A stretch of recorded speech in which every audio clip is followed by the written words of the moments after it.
Zone. The chair is against the wall. The chair is against the wall.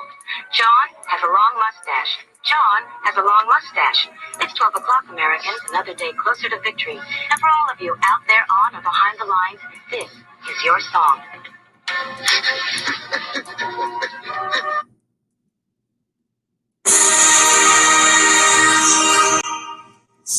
And good afternoon or good evening, everybody. This is our Daily Gun Show. We come to you live every weeknight at midnight Eastern, and we talk about guns for an hour. This is the first show where we had an opportunity to do the daytime show first. So this is a follow-up to the daytime show, which will eventually have a bunch of different topics that we can talk about now. So this is still the format of an open conversation, and as you can see, we dropped a link out there, and Barbecue and DJ have jumped in to be part of the conversation. You can feel free to join them, or use your fingers in your keyboards and whatnot to text into the side chat that you can see over here on the side. And good evening. Thanks for jumping in. Good evening, G. How are you? All right, well, so we've got any topics from the early show or topics from other things to talk about? Well, go ahead, DJ. Well, I was just wanting to confirm that part of Monday is it being Monday Gun Day. If we had a Sunday edition for DGS, it would probably be on Sunday. But I've been looking at a lot of Instagram posts today and seeing people do a lot of cool projects. And Barbecue, I am really stoked by your project and the dedication that you showed through the nighttime, the early morning hours to get her done. So tell us about your gun project. Oh, that was just a PSA build that I picked up it was a couple weeks ago. Then I wanted to put an ambidextrous safety on it, things like that, mainly because when I do shoot, being that my right eye is useless, I'm now left eye dominant, you could say, even though the left eye is not much better.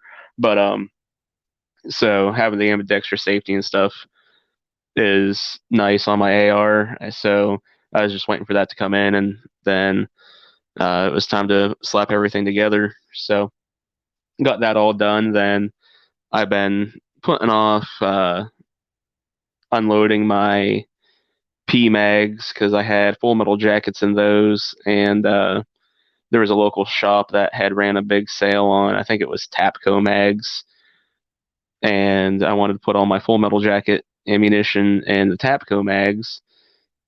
And then I had some green tip ammo to put in my P-mags, so swapped all that over with the kids helping. They got a kick out of unloading the P-mags, which was nice because that saved me a ton of time. And then they helped me reload all of them, which was even better because it was a good bonding time, and they were asking questions and they're enjoying themselves. So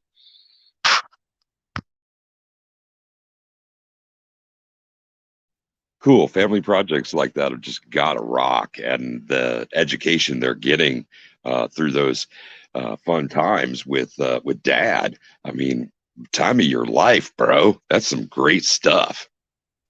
absolutely.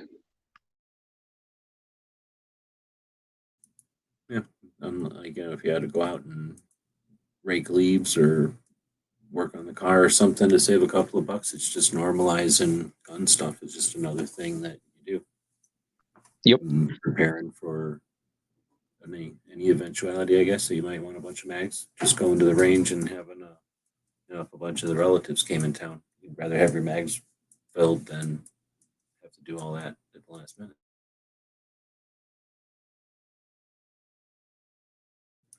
Yeah, actually, realized I might have been dropping the ball a little bit with my oldest, but then again, I don't think it's so much me. It's just where we live and the gun culture that we have around here, being hunting based and whatnot. And I forget what exactly she had said last night, but she said something about, guns for hunting. And I was like, what makes you think guns are only for hunting? And that got into going down that rabbit hole. And I told her, as like, I've failed you, but like I said, I think it's more so just the gun culture around here. So a lot of her friends are getting into hunting and things like that at this point. And with it being, like I said, a hunting based gun culture around here, I'm sure that's what she's getting from a lot of her friends at the moment. So had to try and steer her back on the right path. Yeah, it's a great teach moment because there's nothing that's just anything. Like guitars are just for playing music, except that you can buy a $10 guitar, you can buy a $10,000 guitar. You can have a guitar that means nothing to anybody, and you can have a guitar that's been in a family for a long time, right? You can have a guitar that's like, some innovative thing, like the first ones that had electrics in them or steel strings or whatever the different, innovations are. So, same thing, you can fill in the blank with cars or with golf clubs or anything, right? So that's just, again, another way to give them some life lessons that, like, hey, anybody that tries to tell you something's cut and dry is either stupid or trying to think you're stupid, because there's very little that's cut and dry when you really look into it. If you care enough to look into something, there's more beneath the surface. And the people that are trying to make you stop and not think, there's a reason that they're trying to stop and make you not think. And you don't get that opportunity. There's not too many people trying to tell you, like, I don't know, like, with marketing, there's a lot of stuff, I guess, buy these shoes instead of those shoes. And it's like, okay, here's the reason why they're lying about these shoes. But, what's the consequence? Who really cares? Oh, their stitching isn't so good, or like they use leather that's shitty or whatever, like with guns, there's more consequence. I think it's a good that they're asking that kind of question, or you create an opportunity to ask that kind of questions. Different family, that kid might come across a situation, have that question in their head, but not figure, not being normalized. That wouldn't be a question they'd ever ask. Like, oh, that's not appropriate to ask, or, I think I already know their answer, so I'm not even going to bother. Yeah. And for me, whenever I have a firearm out, I normally do what I call the pop gun quiz, and I'll tell them, hey, come here. And at this point, it's kind of like, oh, crap. And they come over because they know what we're going to do. And we go over the 4 firearm safety rules. Whatever gun I have in my hand, I have them walk me through safety checking it, making sure everything's safe and whatnot. Then once we've established that it's safe and all that, and we've gone over the safety rules, then I'll throw in, a couple of dad's rules of, hey, are you allowed to touch this if it's laying out or anything? Now, what if I hand it to you? Are you allowed to touch it then? Things like that. And then I let them handle it and point it in a safe direction and get used to aiming and whatnot.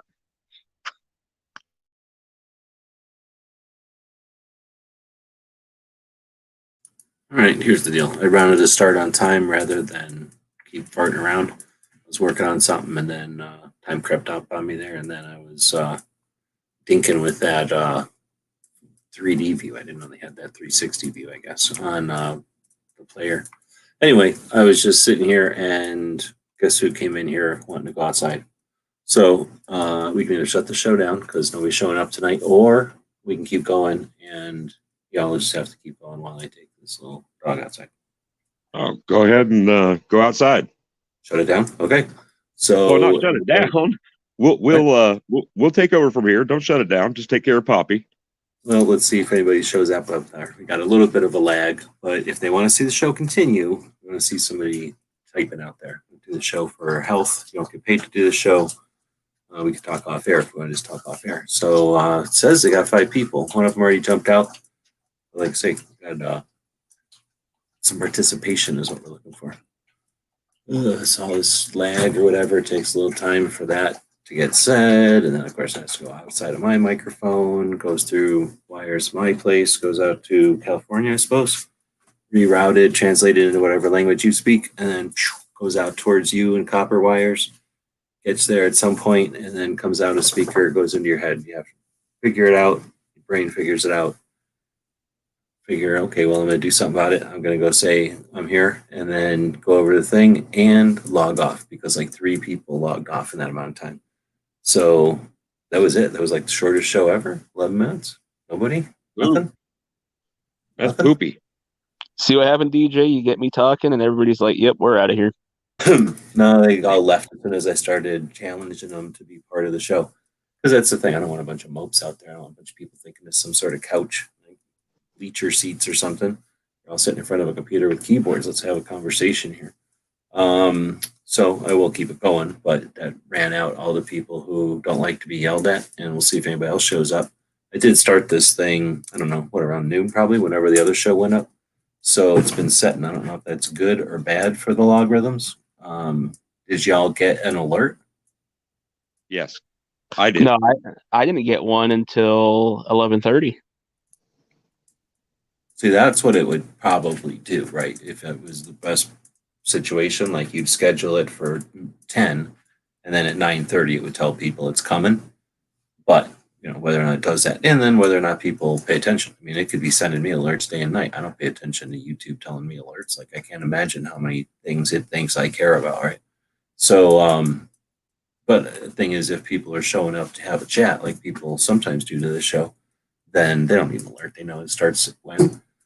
Let's see. Ozzy saying he didn't see the noon show, but that's what I was asking earlier if anybody watched the noon show. But anyway, so you guys can pick up whatever topics you want here and run for a bit. And I guess I can go out there at my leisure, let the dog poop even. I don't have to rush her. I don't have to keep when I'm trying to rush her, I'll smack her in the tail so she can't get comfortable out there. And then she just does her one business and doesn't do all the secondary business. So it takes longer. But I'm going to take my leisure. I'm going to let her take her leisure out there today. It gives you guys a lot of responsibility, obligation here. Everybody that's listening, all those mopes, basically left all this weight on these 2 shoulders. Well, I had to watch the noon show in post. And that 11 a.m. time is going to be rough on me because I try to be in bed by dawn and up in the middle of the afternoon. But I'm going to have to maybe start to retrain myself off of my 36-hour cycles. No, there's no reason to watch that live. It's a recorded show. I'm recording Thursdays right now. Like I could quit the show right now and go do Thursdays. There's no reason at all to watch it live at all. I just mean for the comments and stuff like that because I want that comes up later. There's no reason. That's what this whole show is for. The show that we're in right now is the comments from that show. Seriously. Okay. But I mean, if you want to rearrange your life, that's up to you, I guess. Yeah, there's like a whole lot of people just saying hi, like, "Hey, how's it going at so and so?" Yeah. The thing that usually gets the rejoinder, get a room. Seriously, that's the daytime crowd is like, hey, I mean, that's fine. I understand like saying hello to somebody, but let's say you're at a food fest and you're like, hey, we're at the Polish booth. Like, hey, how you doing, guy who I don't, I know occasionally. And then it's like, let's eat some Polish food. And then you're like, okay, let's go to the Italian booth. Oh, here's the same guy. Like, you're going to go, hey, some guy, and shake hands and all that shit. It's like, oh, yeah, maybe nod. And then after about the 4th booth you've made them at, you're like, all right. So that's all I'm saying. Like, we all know each other. So I was telling them, hey, if you're going to say stuff to each other, drop their channel link. Don't just say, like, hey, so-and-so, drop their channel link. Because then that's a different channel. Dropping your channel link. That's good for the logarithm. That's good for everything. The person whose video it is going to see a whole bunch of, unless they're weird about it. Some people are going to be weird, and it's their comments. So I guess, assuming they don't care, you're going to get a whole bunch of links in your comments. I got to assume that the system that keeps track of all that stuff likes that stuff. They wouldn't keep track of stuff if they didn't want to track it. But now I am going to take her out because she heard me say that a bunch of times. Now she's looking at me. I'm getting a stink eye. Oh, how I wish that I could still be preoccupied with taking my dog out. Hank's birthday. That's Hank B. Brown, for B's for badass. Uh, his birthday was on Halloween. I had to select a birthday based on the veterinarian's guess on his age and a previous registration in another county. He was a rescue because he was removed from the home he was at. The owner was seen to have been beating him with a broom handle on more than one occasion, and some kind but on a delayed reaction neighbor called the local pound, and he was transferred to Omaha. This happened in Fremont, Nebraska, about 30 minutes west of me. And he was taken to an animal hospital where the woman who I was with at the time was working as a vet tech. And so I got to meet him. And the adoption was through an organization. I'm not sure she's still running it. It was Nebraska Bulldog Rescue. And so yeah, it was such a great time to go out in the backyard at her place with Hank. There were two other dogs. Banjo Bluey Kazooie was a blue pit bull, and Shaney Poo Poo Face was a three-legged German wire hair pointer that apparently failed his owner at being a gun dog, and I was witness to his fear all the time. If you clapped, he would cower. If somebody farted too loud, he would drop to the floor. And oh my goodness, 4th of July's, he was in the bathtub, just shuddering the whole time. But he had a wonderful bark and, a great face, a little scruffy guy. But yeah, Mello seems like such a great dog. I mean, she doesn't even like speak up during chats. She's like silent. But yeah, I'd just like to be able to let a pet out again. Yeah, I almost wonder if Marshmallow is quiet like that because she doesn't have any other dogs around her.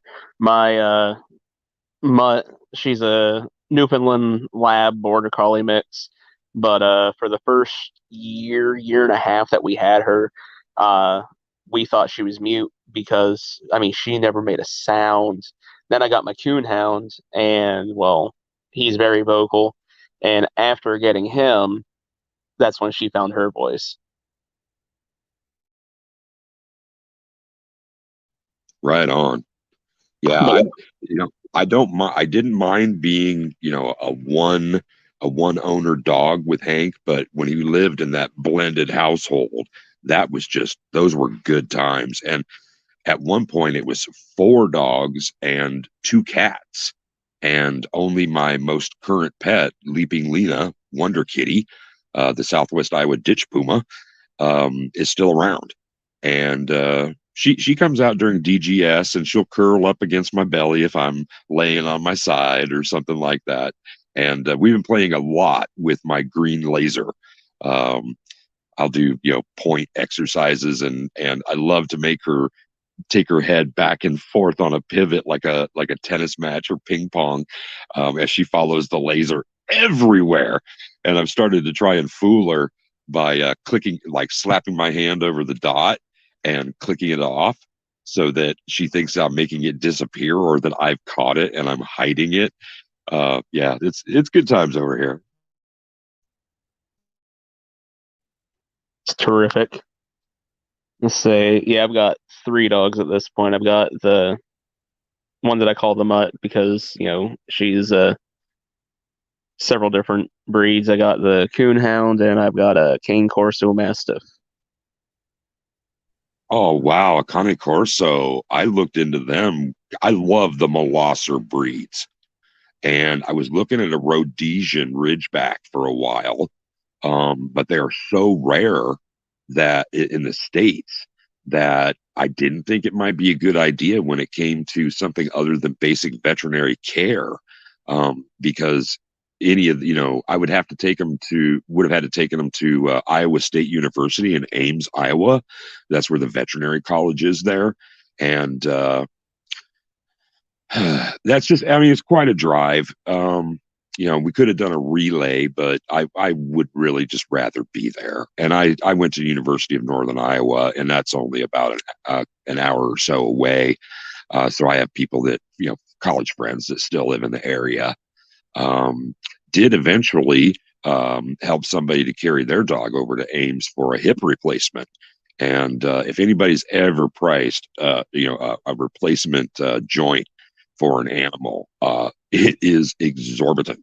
And the stay, you had to pay for the anesthesia, but the stay was included in a flat fee at the veterinary college, and all procedures, just like at a dental school or anywhere else where they have clinics and they'll take in patients, four-legged or two. I kind of lost my point there, but basically it was a flat fee, and the surgeries were performed under the direct supervision of at least 2 faculty members. But any opportunity for someone to learn on a live animal is going to be, I think, way more valuable than cadaver dogs. Yeah, let's say that's like even in for people, oftentimes I'll go into the doctor or something. They're like, "Oh, I have a student today. Do you care if they sit in, or do you care if they do this or that?" Yeah, sure, whatever, that's fine, because I'd rather them learn hands-on right now than I go to the hospital one day and not know that they're brand new and didn't get to do this.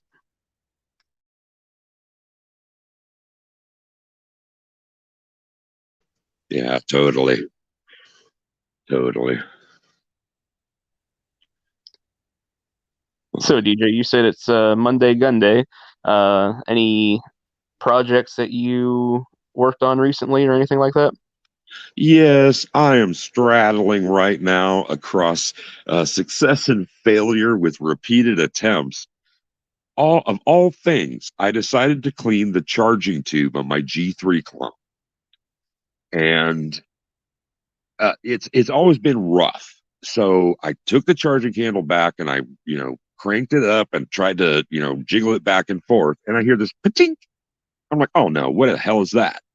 So I rotate the handle out. I had to just disassemble the charging handle. And when I did, a tiny, we're talking so thin gauge wire spring, coil spring, had popped out of somewhere. And I couldn't figure out where the hell it went or what it did. So apparently it's the articulation spring that returns the charging handle to go parallel with the stock when you release it. And I can't get that thing to stay in for the life of me. And I even taped it in with a little spot of masking tape because I knew I could get some tweezers in there and pull it out. And when I did, tink, the most petite little ting noise went off again. I'm like, yeah, damn. So I can't use glue.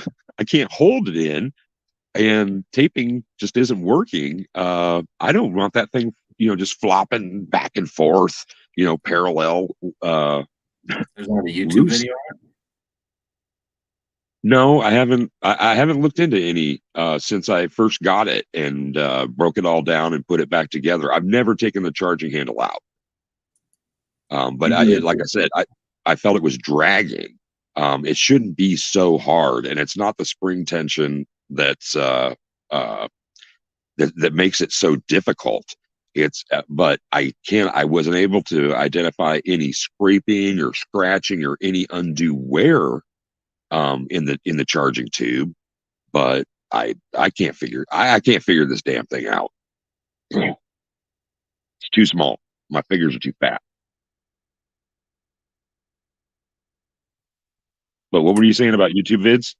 Well, there's usually, if there's something that's weird or tedious or difficult, there's usually a video that explains what's going on with it. I'll have to dig them out later.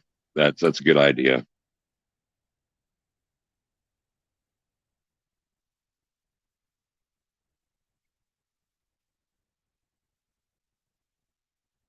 Other than that, I've got I need to replace I need to replace the hand on one of my Ivor Johnsons because it's not indexing properly, and I thought that I had that thing licked. So have to check into that. There's a guy who lives about an hour and a half away who has a huge Quonset, but he's had a lot of health issues in the last 2 years, and I honestly don't know if he's still living. And I'd like to find out, because that's where I've sourced a lot of my revolver, 19th century revolver parts. And I would certainly buy him out of the majority of his 6-gun stuff if I could. Is that Ivor Johnson a break top or? Yeah, it's a break top. Very in nice. 32. Yeah, in 32. I had a bunch of break tops. I really like them, and you and I both have lemon squeezers, and that is the only handgun where I accept a grip safety. I can't stand grip safeties on pretty much anything else. My hands don't like it. It's just another thing to potentially fail. So yeah, break tops are cool. Yeah, I really enjoy them. My cousin, years ago, after his father passed, he was moving one of his dad's gun cabinets out of his house into his house, and I yelled at him. I was like, "Why didn't you ask me for help?" He's like, "Oh, it wasn't that bad. Just needed to do it." I was like, "Well, you could ask for help." Anyways, um, the reason I found out that he had even done it was he's like, "Did you know Dad had this?" I was like, "What?" And he pulls out a Ivor Johnson break top 32 special actually, Oh and yeah. I was like, "Where'd you find this?" He's like, "I just moved the gun cabinet and it fell out." He's like, "I don't know where it was stashed away or anything." Um, which he's, as far as he knew, he had all the guns taken out of there. And so now, like, he periodically feels around this gun cabinet to try and locate like a trap door or something that might have been built in there, because to this day he has no idea where it fell from. Wow. But he asked me to take a look at it and all that, and like I said, he asked me if I knew if his dad had it or not, because his dad and I would talk about firearms and stuff. And um, heck, there's times where him and his brother will call me up, be like, "Did Dad have one of these?" I'm like, "Yeah." I was like, and they'll be like, "Your brother has it," or because apparently I am the guy that keeps track of everybody's firearms for him. But so I looked it over and uh, told him, well, the only way we're gonna know 100% if it's good to shoot is if we go get a box of ammo and shoot it. I was like, "Do you want to or you want me to?" So he gave me the honors, which I was like, "Well, that's awful kind of you in case it blows up." But Yep. took it out, shot fine. Every once in a while it would have a light primer strike, but I think that was due to just cheap ammunition that I was using.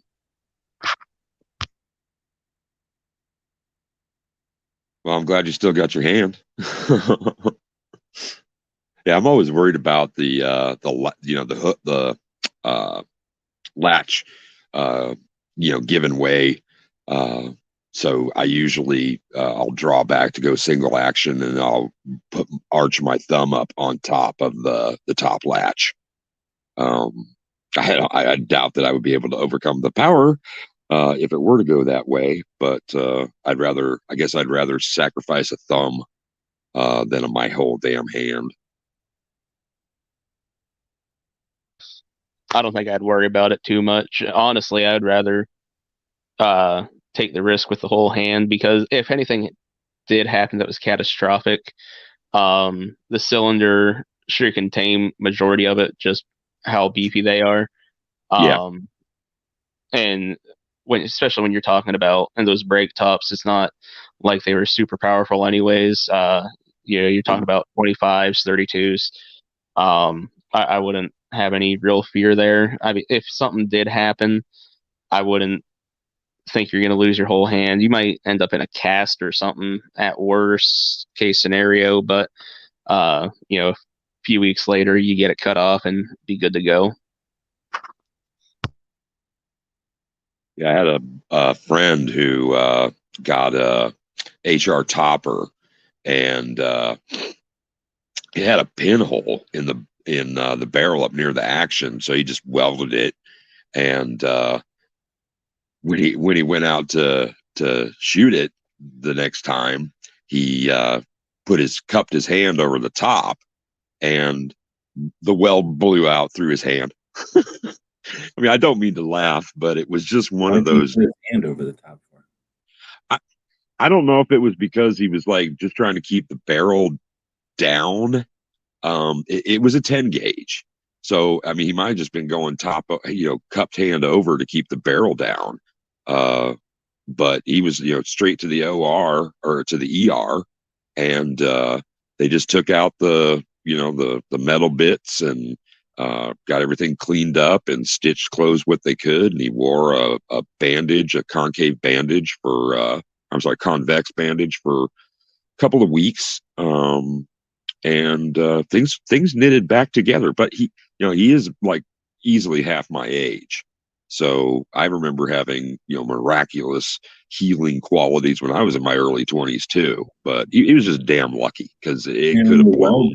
Then it affects it heats up everything around it, and that's going to change what do you call the whole shotgun. So you might physically close the hole, but have you weakened all the metal in a big area and just created a big, different hardened area for the rest of it, made it either more brittle or more soft than the whole rest of the gun. Yep, because you can't retemper like that. You're absolutely right. One of the funny things is that's one of his trades he went to school for, and we do repair and replacement panels and patches when we do cleanouts at a couple of different gun ranges. And it's a hell of a lot of a different story, feeding arc at plate steel that thick. But yeah, welding is something I certainly wish I was better at. I learned how to arc at my ex-father-in-law's shop, and I can make stuff stick together. But how long it's going to stay that way, I'm never confident in. So I don't take money for my work, and I tell them I'm not a professional. I am just practicing. So yeah, when it comes to metallurgy,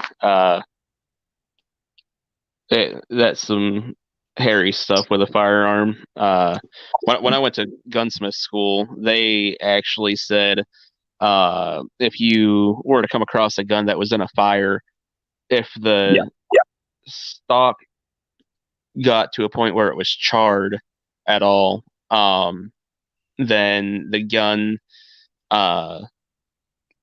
could be unsafe to shoot, because at that point the metal could have gotten hot enough to change the metallurgy and weakened it.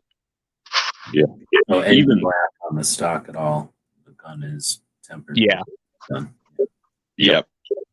So many great guns die that way. That's just, do the electrolysis on them, blow them back to something, put fresh wood on, or, some used wood on it and throw it on the wall. But, I've seen too many guys try to. Actually, if you make it all cosmetically look good and then it just gets lost to history that it was ever damaged to that point.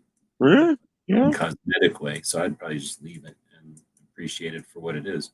Life goes on, everything gets older. So, I mean, whatever. But that brings up a point that I had a comment today from a guy named Flatbed Ed on a video I put up.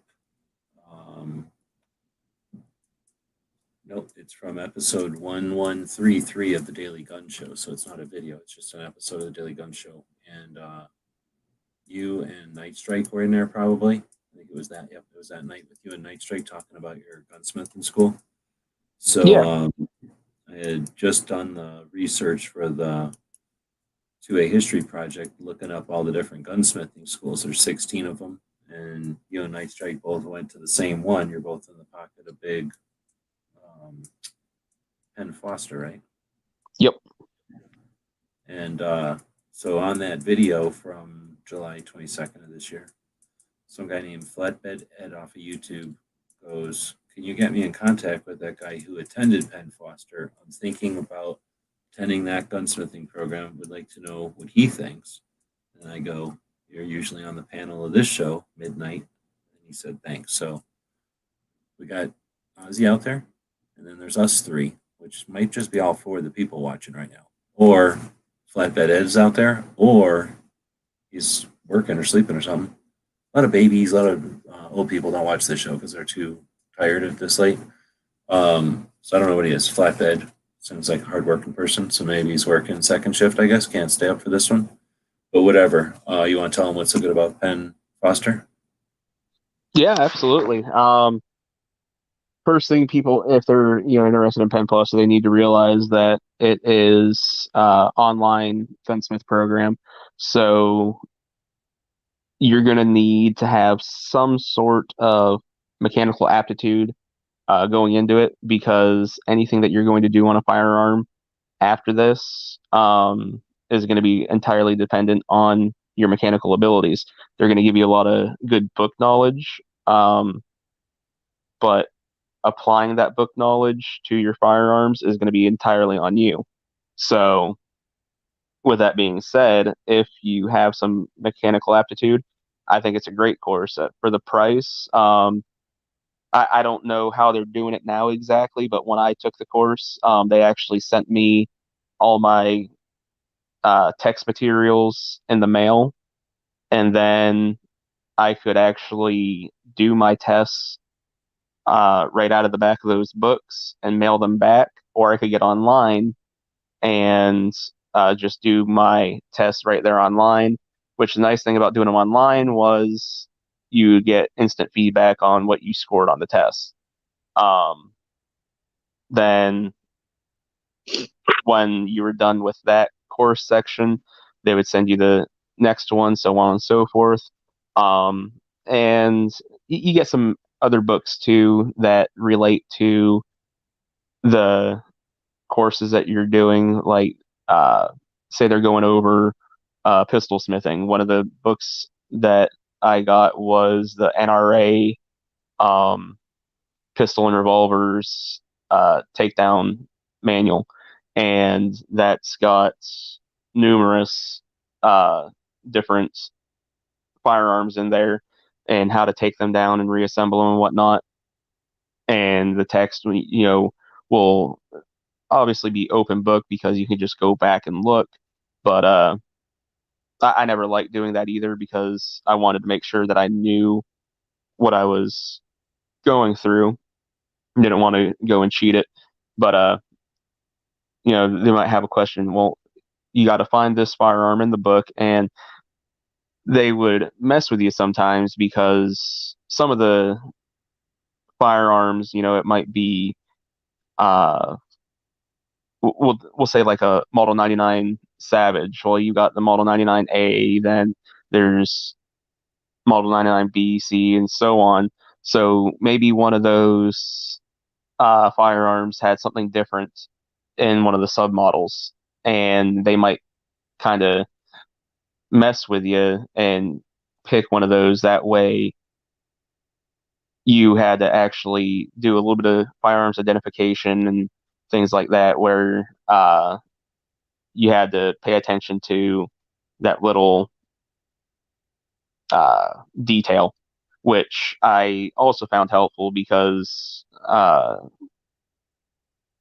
talk to people and be like, "Oh, I've got this gun and I think it's worth this much," and I'm like, "It's worth that much if it's got this detail, but you probably have the standard model, like for example, I've got a Winchester Model 31, and that's a 12 gauge pump shotgun, but I think there's several submodels of it, and the Winchester Model 31F, if I remember correctly, is worth somewhere between $2 to $3 in great condition, but all the other ones are worth about $200 to $300.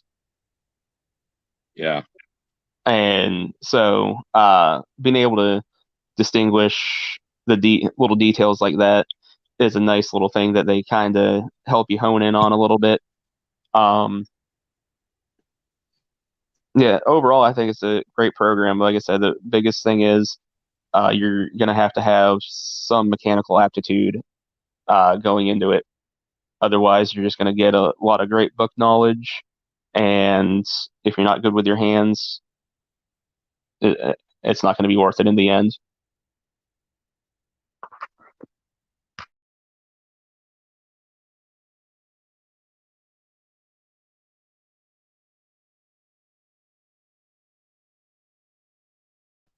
I've just found that it never pays off to have these stumpy sausage fingers, man.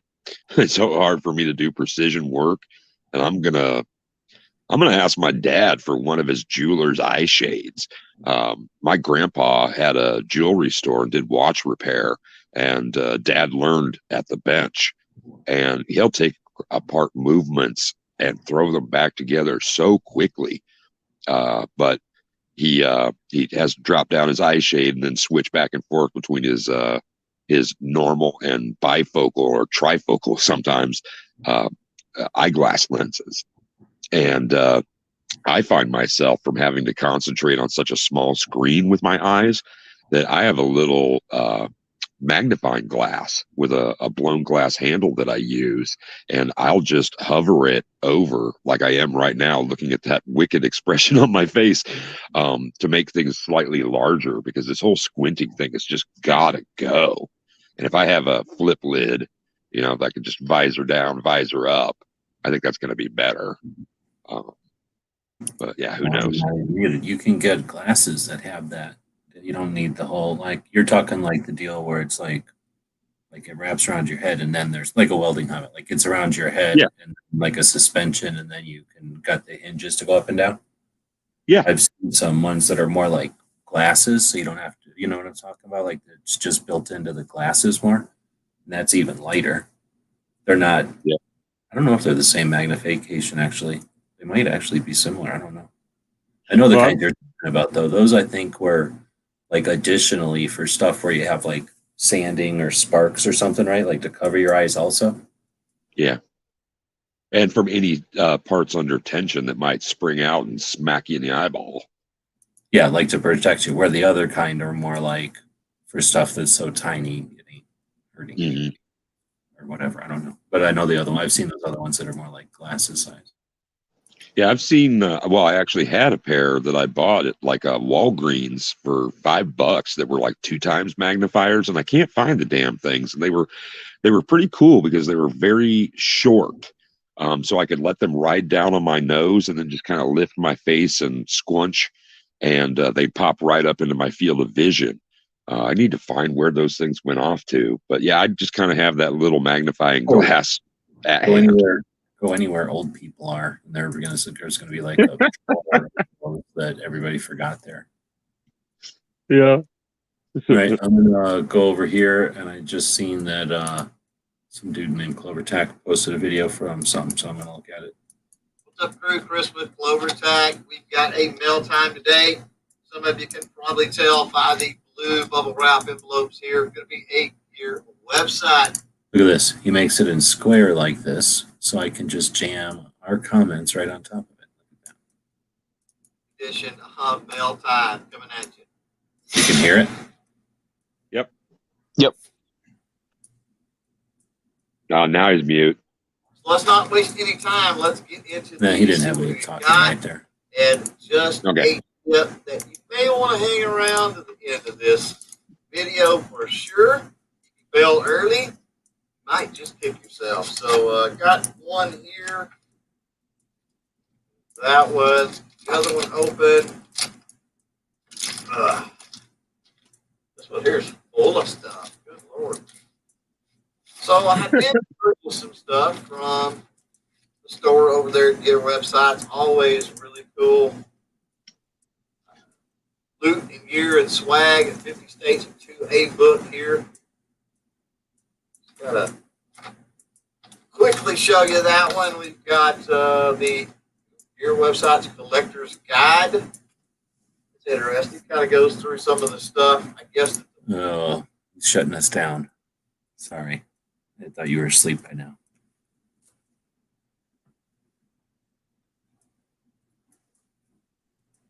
Copyright infringement.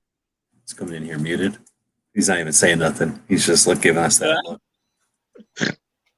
Nah, it won't copyright. You've done stuff before and it hadn't copyrighted. I don't know what the parameters honestly for that is, but No, I know. unless you legit like download and re-upload the same exact one.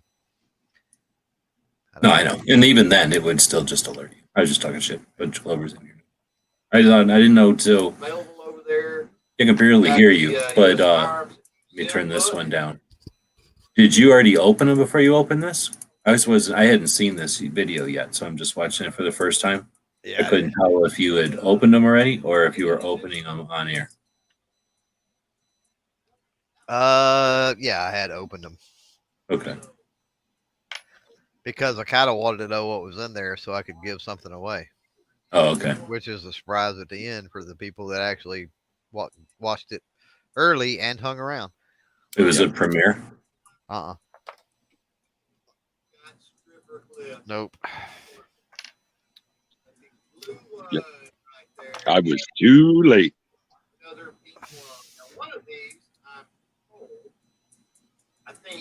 Yeah, it was pretty neat. It was both winners were right out of the gate. Yeah, They all glow, by the way. The paper clip part glows this time. The white part. Okay. On all of them. Oh, what the hell? They're flipping over in the package? No wonder people don't know which end's up. That's interesting. Because you didn't go in there and readjust them, obviously. Hold on. Dang it. Let me get it to stop right there. Mine were all oriented correctly. See, the way it's supposed to be, I guess, technically, is either straight up and down makes sense because a stripper pole would be straight up and down. But it doesn't really make any sense to go straight up and down, in my opinion. So I usually cock it a little bit, to the right, I guess. So then she's sort of as if, I don't know, she's swinging around on a rope or something. But anyway, this is completely weird. This is like she's riding a bucking bronco. So I definitely don't put him in the bag that way. That's really weird that it flipped over. Well, but she's doing it reverse cowgirl if she's doing that.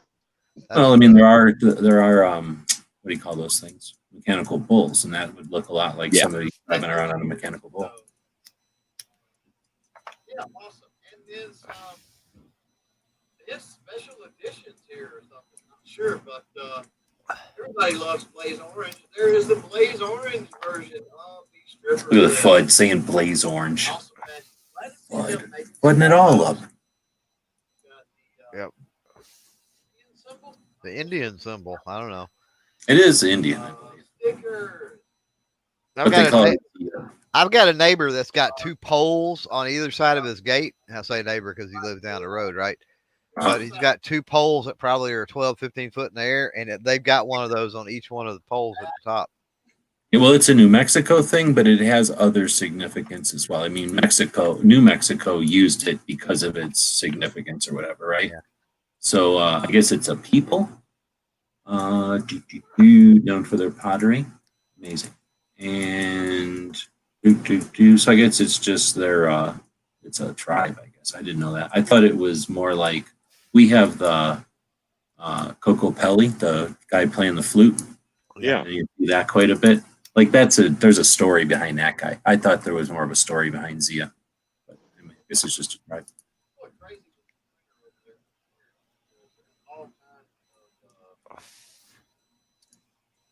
These are bullet. You got all of them. You got the full set of those. Oh, okay. Yeah, those caliber cards are a great thing. Most people only get one. They don't get the whole set. Yeah, I got one. Nobody got that. Patch. Awesome. Gun. Creative Radio. Go check that out if you haven't already. So yeah, that was in one package. Let's check out the other one here. It says these will not be for sale. Got these from your website. Sent me, good Lord, several here. So patches galore, right? And yeah. Oh, you showed them straight off to Well, everybody. and these I are figured you'd be awesome. like, I got one Got an patch AK extra. patch. There's other people that you'll notice haven't said squat about getting a handful of them. Yeah, well, build anticipation for giving some away. Several, so that's nice. Thanks to That's hilarious. website. Check them out without a doubt. And for those that have still stuck around, here's what we're gonna do. We're gonna give some things away. So we've got one of the baby Yodas, and then we're gonna have let's do an orange. Let's do a baby Yoda. We're gonna do an orange stripper clip, and here is the way it's gonna work. I forgot who won. The first one to comment below. The two rarest patches right now. Say stripper. Be the first one to comment stripper. You'll get the stripper clip in orange. Be the first one.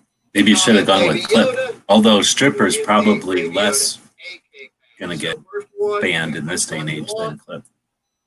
Over my face. That's Possible. okay. And yeah, you got your chance to win the orange stripper clip. Title was stripper clip. Like Baby Yoda in the comments, be the first one, or type stripper in the comments below, be the first one. That's it for Metal Time. Lots of cool patches, giving stuff away. Can't get any better than that. We're out of here. Thanks for watching. And until next time, That's the right button. Okay. Go Yeah, away. cool. So thanks for doing Open the Box. It's always cool to see. Like, I don't even remember. I've been sending a bunch of stuff. So you got two, you had bought two things?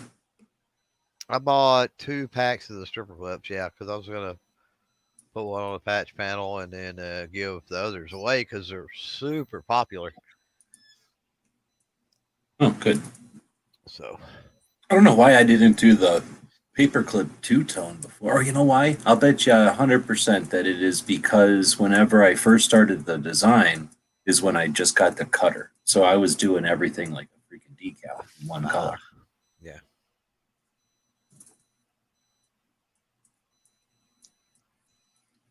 All right, well, so everybody's jumping in now. So maybe I should start the show an hour later instead of I started too early. So we're about an hour in. I did the daytime show today, and anybody who's been showing up now, get a chance to see the daytime show. This is the start of the tube, so it looks a little crude, but it'll eventually get smoothed out. I'm already on Thursdays and figuring it out a little bit easier, and then by the time I do next week's, I'm just going to be swapping out pieces and not having to build the whole thing. So it'll start to smooth out and look a little better or be a little better. But getting an idea of what I'm thinking, have something during the day that gets the ball rolling, does some of the things that I've always wanted to do with this show, specifically doing the Monday topics of helping people with being motivated, really, and focused. There's a lot of stuff out there, and we can all run around with our heads cut off. We could all run around rebuilding mousetraps. We could all sit around waiting and evaluating for critics to agree, which doesn't happen ever. And you can also just waste a lot of effort. So hopefully Mondays will be to help coordinate and offer assistance and some inspiration and motivation. Tuesdays, 2A Tuesdays, pretty self-explanatory, state every week. 2A topics, Second Amendment activist every week. We've got Wednesdays for entertainment, having some fun. Tactical quiz will be coming back in a whole different way. Again, I really apologize that I'm going to ruin all the other shows. Clover, you gave it a good run, doing shows and podcasts and stuff, but we're changing the game here. So Thursdays, adding travel to the mix. So we'll be looking back when we used to be able to travel. Traveled 60,000 miles in the last couple of years looking at gun shops and stuff back before you could go in there and there was stuff on the shelves. So we're going to be working to address going back and seeing some of that and all the people that we saw during the tour. We talked to a lot of people along the years. And then still doing some training stuff on Thursdays occasionally. And then Fridays is the industry and tech, all the materials and technology and tools and all that fun stuff. And then, of course, the industry, which is nuts and bolts and behind the scenes of creation is fun, but the nuts and bolts of how they make stuff is amazing. It's super fun. I've been in factories that you can't get into. I've been into the Barrett facility because I just didn't give a shit. And me and Haas were like, yeah, we got an invite. And we did get an invite. And they, just let us in before they realized they really shouldn't have let us in. And we really appreciate that. And I've used that going forward to get invites into some other stuff. So I like sharing that and exploring that stuff a lot. That's one of the funnest things about 2A is that we get to build stuff that's foundation and core, but it's also we get to build it. This isn't stuff that we have to wait for the military to be surplus. Like when I was a little kid, you had to wait for something to be used by the military, get all used up, be out of date or whatever, and then you could maybe get it. Nowadays we can get stuff that's better than what the military can get their hands on. In somebody's garage, you could literally make something amazing. So we've got some neat stuff to talk about Monday through Friday, and that'll be happening on that daytime show. All kinds of fun stuff mixed in between. And then this show is, again, the open show with, the invite and the links out there, be part of it. And we'll bring back some of the, I don't know what to call it, hopefully some of the essence of what we had back in the day. Keeping a conversation alive isn't just talking about the weather. Keeping a conversation alive is keeping people motivated. And when people question whether or not it's worth it, having somebody else who you understand and you trust and who can say, today I turned around and the steps are worth it. I've accomplished something. When you're questioning whether or not your steps are giving you any progress, when you're with people that are like that, that are helping, that's what the show's supposed to be about, to explore all the other stuff that we talk about in those first shows. And then whatever happens here helps develop those noon shows, that were being created in the future. Anyway, that all being said, if anybody saw it, great, talk about it or whatever we want. We got a whole bunch of people showing up now. I could say, what, should I move the show back an hour? That'd be great for me, actually, right now, because starting at 10 has been kind of a pain in the butt for some reason. Living after midnight, rocking to the dawn. I say a 12 o'clock start. That'd be awesome. 12 o'clock for you would probably be about 2 a.m. for New York. East Coast, yeah. You're not Central Time, DJ? No, I'm Central. Oh yeah, so it'd only be 1 p.m. or 1 a.m. for me. Well, we could go down a computer topic. Dead Horse is out there, and I've been watching him with his. I don't know if anybody else has been watching Dead Horse put together his computer and his security system and stuff. I did have a question from that whole thing, and that was the decision for the standard 2 terabyte, I think, hard drive, a standard motor-driven record player hard drive, whatever that's called, as opposed to solid state. To me, it just seems like, especially because I had a motor fail on me or a hard drive corrupt earlier this year. I'm really thinking hard about ever going back to spinning discs. I don't know if anybody's got any opinions or insight on that. And then I'm curious. I do. I've had styluses just refuse to work. It tries to swing over to read, and I just hear it going, and you can break those things open and try like hell. But in all of the drives that I've tried to repair, it's just been send it to the forensics guys. And that is not cheap. When you're talking about all that unbacked up data that I've had, it's a heck of a lot better to throw money at them to get any kind of retrieval out of the deal. I just wish someone would do it locally. Part of that is when you're dealing with your mechanical drives, is that they're basically a sealed environment. And so as soon as you crack the seals, I mean, the parts per million of dust and other crap that's in the air, they're toast at that point.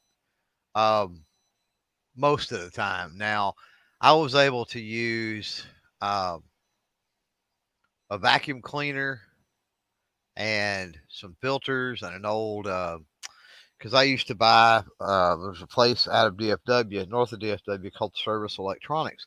And that's where Circuit City, Best Buy, all this, Staples, Office Depot, Office Max, whatever, back in the day, among a lot of other places. But that's where they used to send their like returns and stuff, right? They pretty much all went there. And they would auction off lots. So I would buy like a literal small, not a huge U-Haul cargo van, usually full of stuff. Um, and there would be like pallets of hard drives, literally.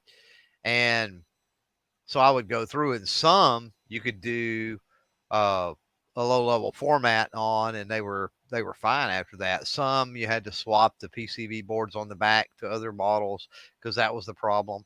Um, and then the other ones, the clickety click ones and things like that, I would take and I tried it at first, right? And I knew that if you crack the case, so I built me, like I said, a sort of a small clean room type thing where I could actually take them apart and change, swap out parts and stuff, which was kind of neat. And then the drawback to solid state is, um, you definitely want a way bigger solid state than what you use, because the only issue that you run into as opposed to a mechanical or a magnetic drive with that is the read write cycle on them. And so the fuller the drive is, the more often it has to overwrite things that it's already written to, right? It's got to erase that text on the piece of paper and write again. And there is a life cycle to those for sure. So Right. Like if you're laying down, like I got all my 1999, 1990 or 2000, 2015, like you've got all this stuff, you're just laying it down on a new drive and it's just going to sit there. That's a lot safer or whatever than I'm going to be rewriting my novel on this section of the drive over and over, right? Yeah. Yeah. For backup, you'll be okay. I mean, more of a program or an OS drive issue there. Yeah. But what happened to me was not a drive I was using every day, even. It was on a little toaster thingy that you use to just attach a drive to a computer with a USB. And I had kept on plugging it wrong, like without the right procedure. So it basically lost its map. So it didn't physically damage, it just technically lost the little map that keeps track of where all the little pieces are, which effectively destroyed it.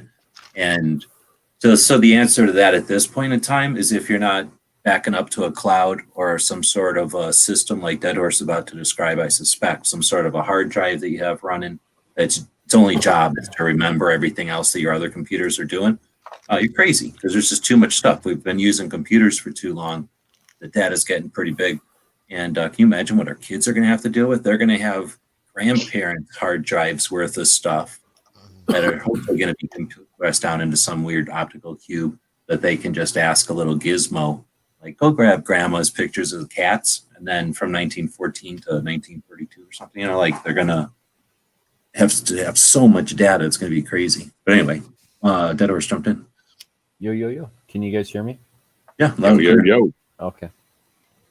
Yeah, I've been looking for, I've been kind of looking at Black Fridays. I need to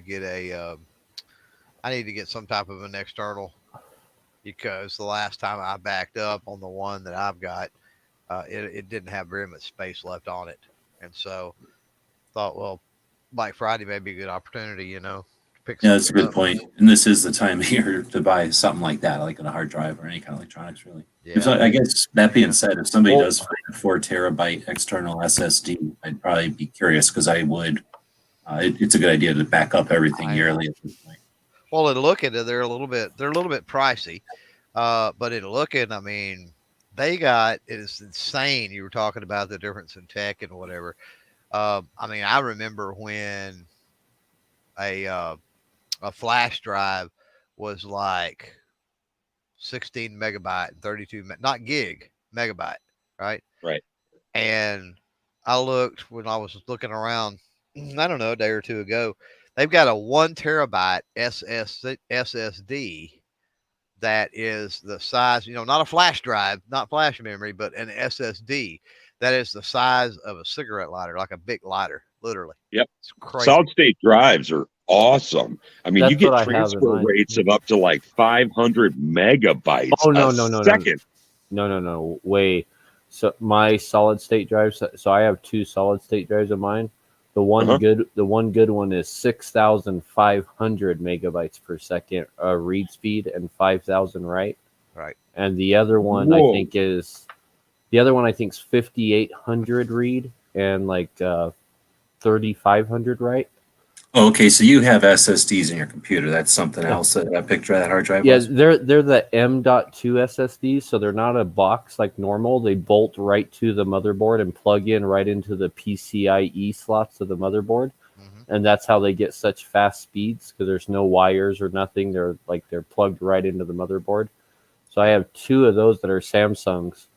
And the reason I went with the mechanical hard drive is simply it was free. And I already have an external. You got me at free. You got me at free. I understand that. Yeah. I have an external 1 terabyte hard drive. I back up all of our pictures and photos on, and I keep that in a little fireproof safe in the safe. So it's kind of like double protected. And now, is that also connected, like wired? No. I got to open it up, pull out the cord, plug it in, and I do that like once every couple months. For a while, and I don't know if they're still doing it. Whenever I quit hanging out at the shop so much that I quit caring about paying attention to the sales stuff, Fort Knox had just started to incorporate a backup thing into their safes when you buy them from Fort Knox Safes, where I think at that time wireless wasn't quite a thing, but I'm guessing if they kept with it, they would eventually get some sort of wireless thing. But basically, all the stuff that they actually do, a lot of companies just lip service, but Fort Knox actually puts a lot of effort into their firewall and stuff. They actually drilled through it though and let a wire go through so that you could stay wired. You could do what you're doing, but then leave it wired. So if something went down, you're literally even got the power and everything in there. All that would happen is your wires would burn and your hard drive would still be okay. But with wireless, I'll bet you they could do it with wireless at this point, or no? Can they not shove wire through the safe? I don't know. I don't know if it would go through a good safe or not wireless. So I just have kind of some thin steel in 2 of my walls of my gun room, and a steel security door there, and that's enough to make my Wi-Fi absolutely horrible. Oh, okay. So I had to buy a special Wi-Fi antenna with 2 antennas, so it's like dual band Wi-Fi thing and all that, just to get a half decent signal in that room. That's like a Faraday cage. You're just screwed sometimes. Oh yeah, and then I have a steel pegboard along all the walls and a bunch of stainless steel benches and stuff. So like the whole, it's. What about putting an antenna on the outside, like in the garage, and then a wire through? Yeah, that might work. I don't know. I'm gonna run the cable line through my gun room and into the garage and then into my living room, and so I should be able to split it right in there and put like its own little modem there. So that's the plan right now.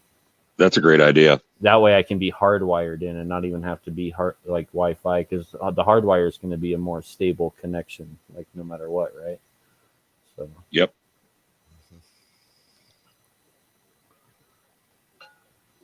Right on. Well, that's basically what we do on Mondays, is talk about how-to and stuff. So that's definitely tech. I just found, I think I've talked about it on here before, but I found recently that the college here has always just given away stuff, basically. Like they throw away stuff pennies on the dollar through their auctions, and they set up in a big old warehouse here. And I've been kind of drooling. I don't really need a computer, but now that I found this place, and I've had just so much luck in past years, buy-ins off from the university. Because can you imagine a university and the idiot people that work at and I don't know if anybody works at a university. You're probably practical if you're within my ear's reach, right? But the people that I'm assuming work at the university, they're like, click, click, click. Oh, this is used and I don't like it anymore. Just throw it away. And then, it could be brand new. At least it seems brand new. And we're getting this stuff at auction just for nothing. Like sometimes it starts at literally a quarter for stuff that costs hundreds and hundreds of dollars. I can tell you stories. Like one of the reasons I'm in business anymore. Or the reason I got started in business was because of the stupid school giving away stuff for pennies on the dollar.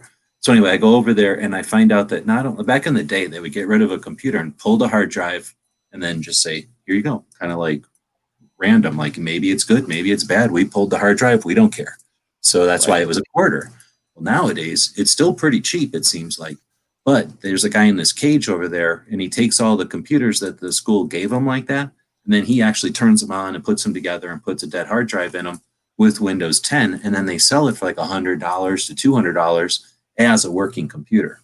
And a what do you call, like a guarantee that it's going to work, or you can come back and get another one, because they usually have piles of whatever it is, because it's coming out of, you know, classrooms or labs or something. So they have a bunch of them, so they can do that. They can take a pile of 12 or 14 like we would do, and then get 10 good working ones out of there. And then instead of selling them on eBay, they sell them to us for pennies on the dollar still. So there's like a couple of Macs, there's some iMacs and stuff.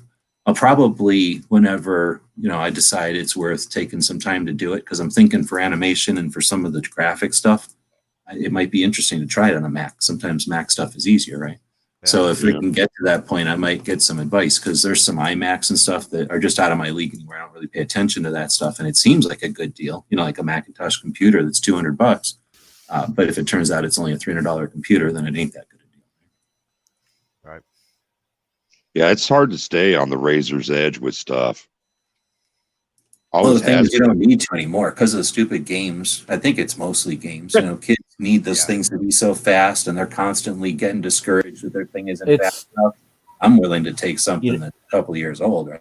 Well, you know what? It's kind of leveling off, because I thought like 4K gaming would be like a real thing, and come to find out, like really, like almost all gaming's still done at 1080, and all the competition gaming's done at 1080 because faster response times and speeds and stuff. Right.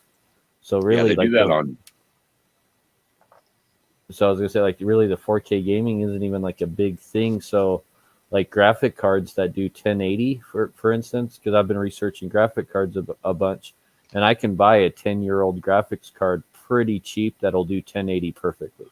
You know, like, you know, so like realistically, like some of the things that really, yeah, there's new $1,000 graphics cards, but you don't need that to do 1080 high definition. You know, you can buy a 10-year-old one that'll do that just fine.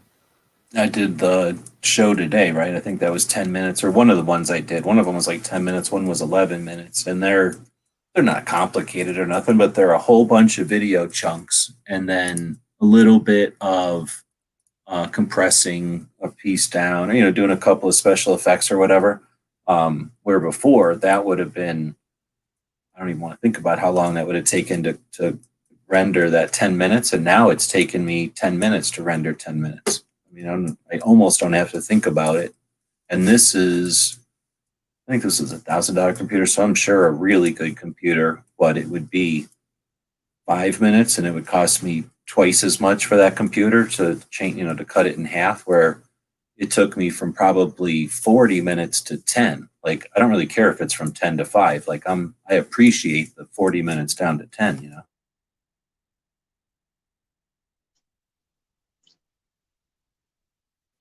How much was the one you ended up, Gavin? I don't know if you talked about price on it. What's that? How much was it the one I built? Yeah, was it super expensive, or was it a bargain type of thing, or?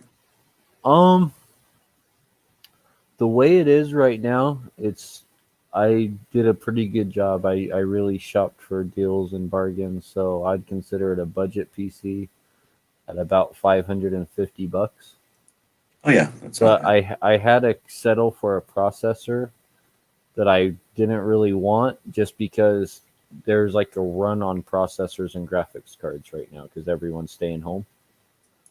Oh, okay. So it's not like everything's available. You have to kind of go with what's available. Oh yeah, a lot of graphic cards are easily selling for $100 more than what they normally do, and a lot of the processors, especially like the good budget ones, are sold out everywhere, and the only places you can find them are charging twice as much.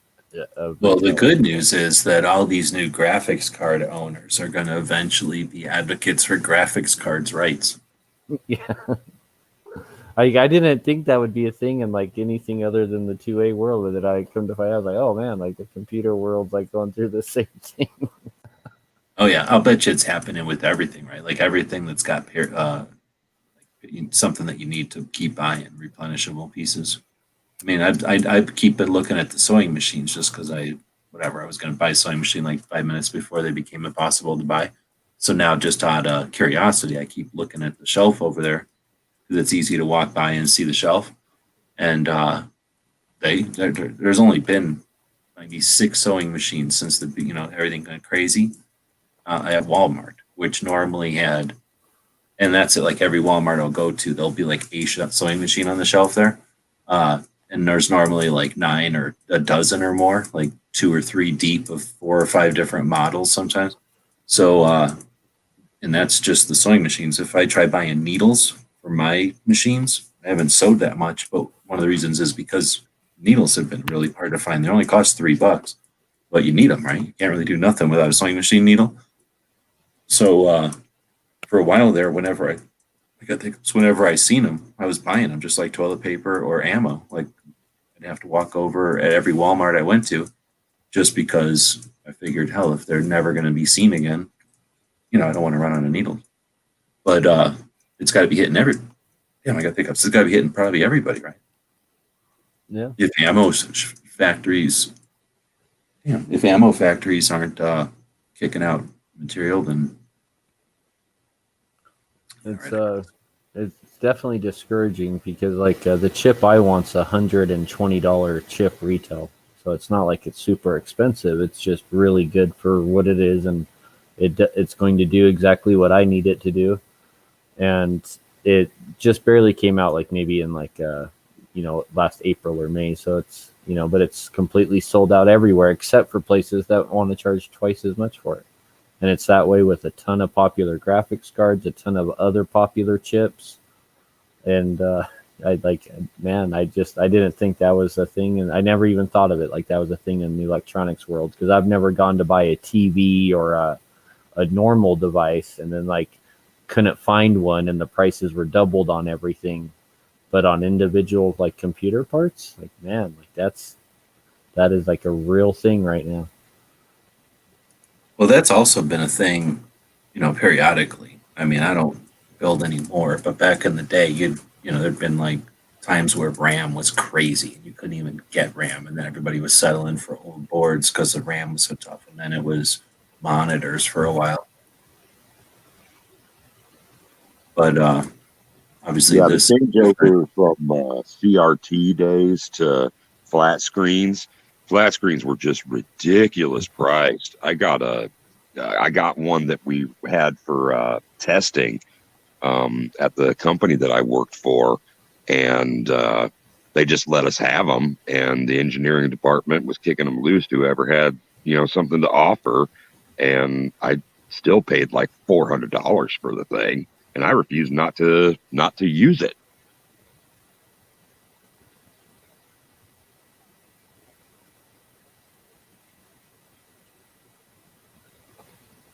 Is there any reloading applications for a computer? Yeah, I have a program. I already downloaded it on my computer. It's called Quick Loads. And it's kind of, I'd kind of call it, it's kind of like a digital reloading manual. But you can like target certain zones, certain nodes, accuracy nodes, faster using it. You can test different barrel lengths, your feet per second. It's pretty, it's a lot more intricate than just a regular reloading manual. So that's a really neat program to be able to run on a PC. But it's expensive, but I think if you're a serious reloader, I think it's worth it. It's definitely a good investment. I gotta sit you in here. What was that big giant reloading thing? Is that from some industrial situation? Oh, that like proto Hollywood press thing? I don't know. I just saw it. So I bought that from a guy who got a house from his dad. He bought the house, or he got the house when his dad died, and that was bolted to a bench in the basement. And he says that it was there the whole time he was growing up, and he remembers his dad reloading on it, and and he thinks it's been there since World War II or so, right? And this guy's like 60 years older, like this guy's like, and it was his dad's, So as far as we think, it might be something from like the 30s or 40s. It might be related to Hollywood or a knockoff brand of Hollywood. It might be a prototype because it doesn't exactly match the Hollywoods. Like most of the Hollywoods have cast iron frames. And so when you're saying Hollywood, that's the brand? That's the brand. That's in California. They're out of California. They're called Hollywood. And they're like the pinnacle of reloaders collections usually. If someone has a Hollywood press in their collection, that's the ultimate pinnacle. That's like were they commercial or were they home? No. They were consumer. Okay. But that's like a pinnacle of any reloaders collection. They usually sell for about $2,000 nowadays. They're they're the Rolls Royce. They got their own dies, or you screw in normal dies to them? The very, very, very old ones from like the 30s, I think, used a 5/8 die. So, but those are like Herders, and a bunch of other companies used those back then, so you can still get those. But this is a normal 7/8 thread. So, and I don't think that came out until like the late 40s. So you can screw all your dies right in. Yeah. And then it's like massive. So it's it's twice. It weighs 3 times as much as my 50 BMG press. That whole center is a solid block of steel, not cast iron. It's solid steel. Did you buy it, or you give it to you, or what's the deal? I bought it. Yeah. And then what was that fireplace of all of those? What's that? Didn't you post a picture of a fireplace of them, or was that Instagram just feeding? Oh, yeah, that was just a random picture of like, hey, look, I posted that in my story. Like, hey, those aren't mine. Those are that's some guy's collection of Hollywood presses. But I used that as a reference, as like, hey, look, like mine looks just like this one, kind of thing, like, because it's not marked or anything. Like we don't know. I just assumed it was some sort of industrial thing. Commercial. Nope. They're just the pinnacle. They're the Porsche 911 in some guy's garage, or 64 Mustang, or like that's what that is in the reloading world, is a Hollywood press. So I may or may not have one. I don't know. So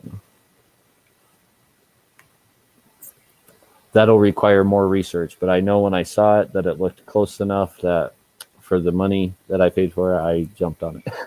But I was like, hey, what do you think? It's like somebody just had one as a picture or something and just built something, or that there was some other company? It looks too good. Like, honestly, like it looks too good. Like the welds on it, like everything about it, all the machining, the ram fitness, like there's no slop in the ram at all.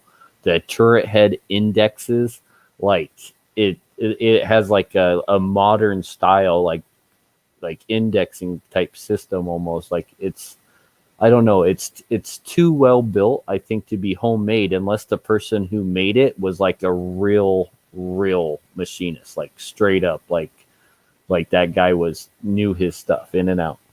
Like I just can't imagine a guy building one this like kind of perfect. Like, but then there's no brand name on it or something, I guess. Yeah, I can't find any name. And some of them had the names engraved. Some of them just had little plates riveted on and stuff. And then some of them had plates glued on and stuff. Yeah, so but there was a company that did make some like knockoff kind of ones in the 50s of the Hollywood. And I can't remember their name, but I've never seen them make a knockoff big one. Like all their knockoffs were like the really small single stage Hollywood and stuff. And I say knockoff, not like from like China. Like it was still like a really good, it's still a desirable press. Like they were still built like really good, but they just basically copied Hollywood. But I've never seen a while there where something could be novel or an interesting idea, and because they couldn't fill the demand, somebody could come along and do that, right? Like just make something basically exactly the same. And what are you going to do if you're in Indiana and they're in California doing something exactly like you? What can you do about it? Back in the back then, 1920s yeah. or something.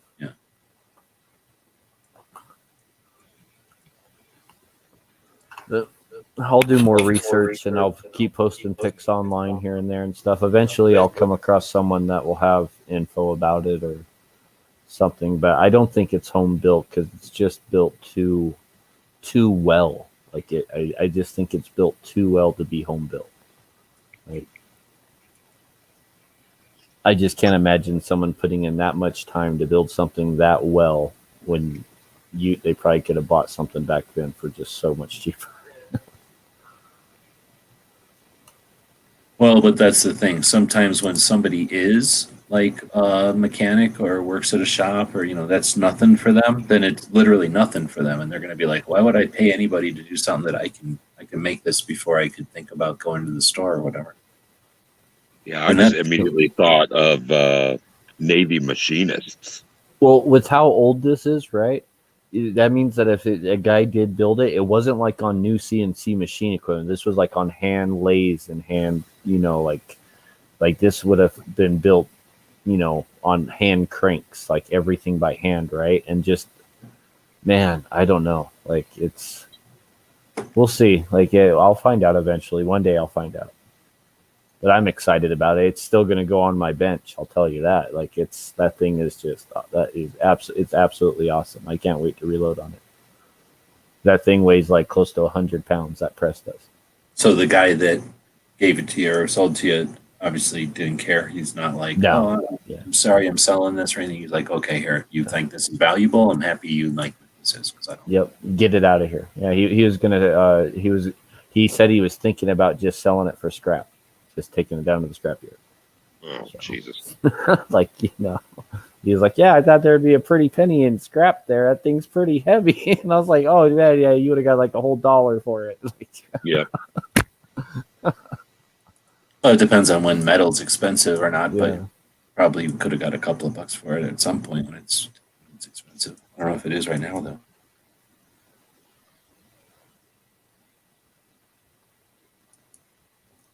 All right, well, so we're an hour and a half in. Woods has jumped in. Dead horse. He says horse on here. That's dead horse for people that don't know. Got knives out there. I guess I can do that. So that's why I'm in this one. And then I got Ozzy's out there. Clover was in here earlier. Rob was probably talking about Clover's mail call that we were showing on the screen before. Yeah, well, some people only want to show stuff to the babies and old people who are like around kicking during the day. It's easier to do all your videos during the day. But otherwise, I think I hit everybody. If I'm missing people, I'm blaming it on the duck. But anyway, if anybody's got any topics, throw them out here. We're the actual conversation half of the Daily Gun Show. It's now officially a 2-part show. We go live at both 12 o'clocks. We go live at noon Eastern for the short show, the noon show. And then we go live here in the midnight for the conversation, the follow-up. Oh, wheeled out there also. And we don't have to talk about what was in that morning show, but of course I'm going to be curious. First couple of days, it took a while to get all the pieces put together. It's not finished or nothing. It's just getting started, but figured I wanted to get started before December. So although it isn't highly polished, it's good enough for government work. And I started kicking them out here, but it is quite a bit of work now, even though all the pieces are kind of made for a while, putting them all together and then just learning the skill. I guess the new exercise of putting them together is just going to take a little bit of time and effort, and I'm curious as to whether or not it's worth it. So nobody's obligated, of course, but if anybody does have any feedback, I'm going to be curious. So here on Patreon, let me know. But otherwise, Ozzy's still out there, it looks like. Thanks for chiming in. As you know, I'm a big fan of this being a conversation, so you're not obligated to text chat out there, but it is good to know when people are out there. And I'll reciprocate by clicking on your name right here. Anyway, so Woods jumped in. Dead Horse is in here. Barbecue, keep in mind, he's getting paid this whole time. Hasn't said nothing. Has he even said anything today? Not Yeah. since you guys got into the tech stuff. Oh, But no, I actually do have a topic that I'd like to bring up.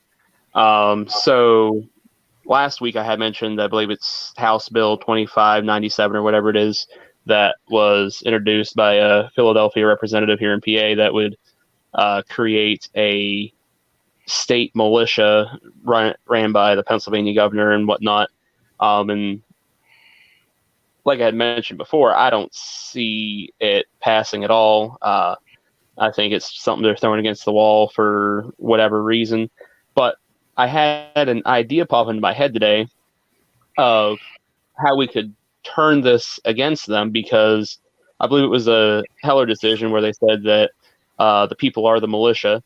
And right now we have several representatives here in Pennsylvania saying that they want to create a state militia, and anybody that's not going to be part of that militia or anything else are going to have their firearms and ammunition selection limited, and the militia is going to have all this capability and access to all this different ammunition and firearms that you're not going to have otherwise.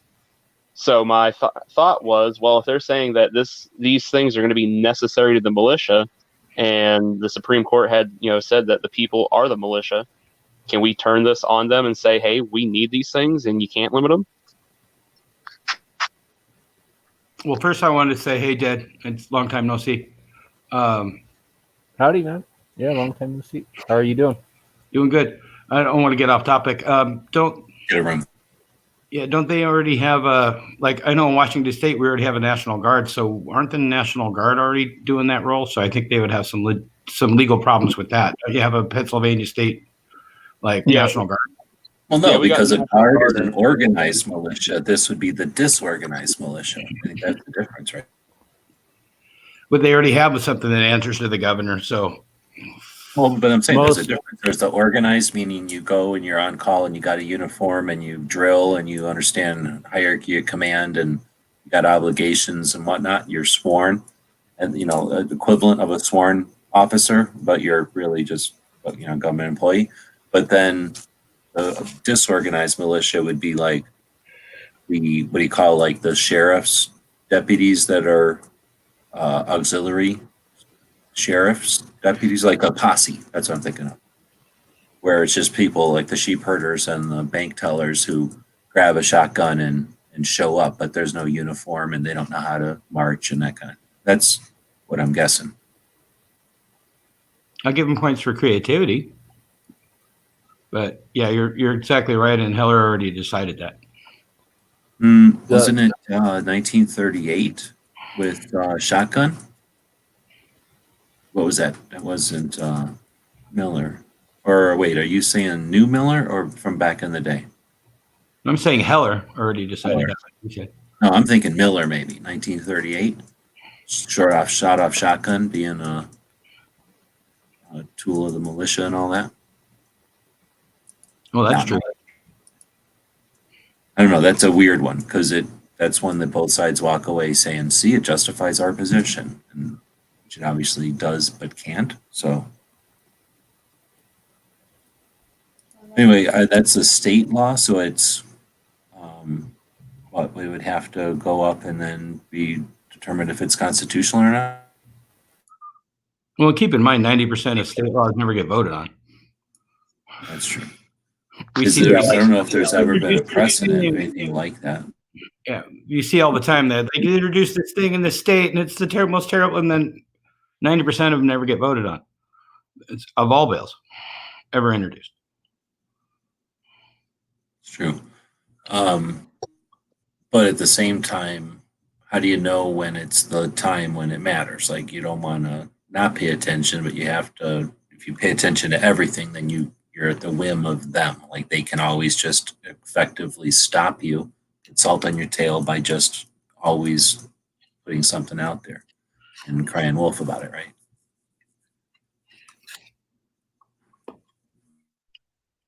Yeah, that's kind of what I was thinking, because I like I said, I don't really see this going anywhere. Obviously, it's something to pay attention to, though, and because if for some ungodly reason it were to pick up steam and things start going along with it, you obviously don't want to be behind on the 8 ball. But with how radical it is, I don't, like I said, don't see it going anywhere, especially being as last time I checked, I believe Pennsylvania's House and Senate remained red. The way I think that, at least if it's the same thing, and I don't know, because you're describing what you think you remember hearing about it kind of thing, and I think I am remembering what somebody else was talking about, a thing they remember hearing, right?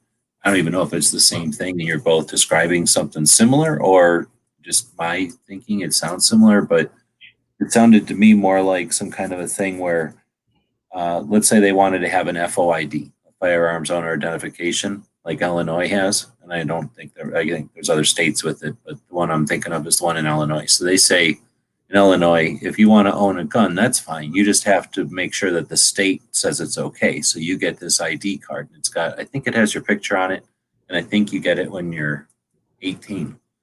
Or maybe 21 now because of concealed carry. I really don't live in Illinois. I don't know. But basically, from what I understand, you get this card, and then once you've got the card, you're good to go to own one. You're good to go to a friend's house and pick up his or whatever. Like, it's okay for you to be around a gun. Sort of like a card that says you're okay to be around Freon, or a card that says you're okay to be around, like, I guess, I don't know what else you get licensed for, like explosives maybe, food, right? Food for public consumption. That would be a thing you get licensed for. Plumbing, I don't know, whatever you get a license for. Like, I figured what this thing in Pennsylvania was saying is we want to have something like an FOID, but we don't want to call it that. So we're going to say, in order to qualify for being a gun owner, you got to be in this militia. And what we'll do then is say our friends can be in the militia and everybody else go F themselves, but we don't have an FOID and we don't have any kind of gun law. We just have this militia requirement. And can anybody join the militia?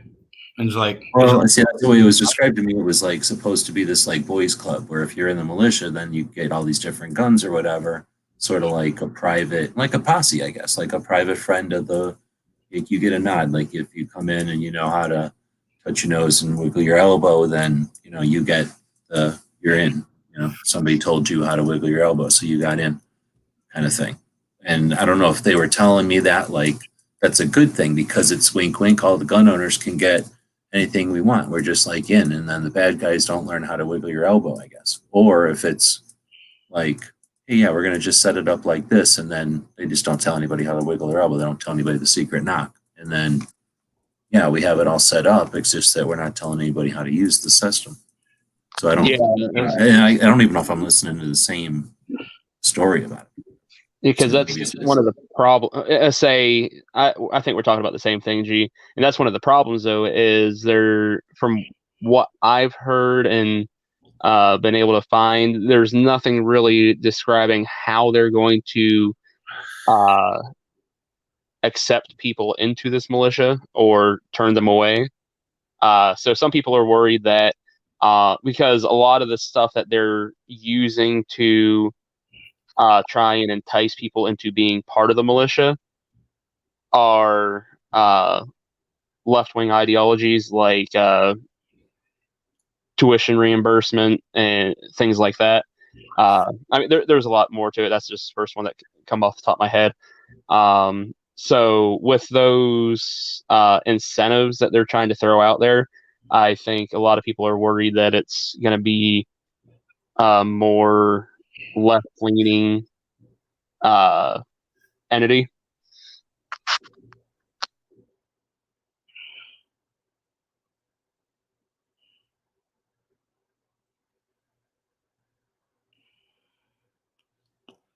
What if it's something like, hey, defund the police, create this militia thing, and as long as like 10 people say you're cool, then you're in this militia, and then we don't need police no more. So we can defund the police. We don't got to pay people who want to have 10 people say they're like 10 people who volunteer and have 10 people say they're cool.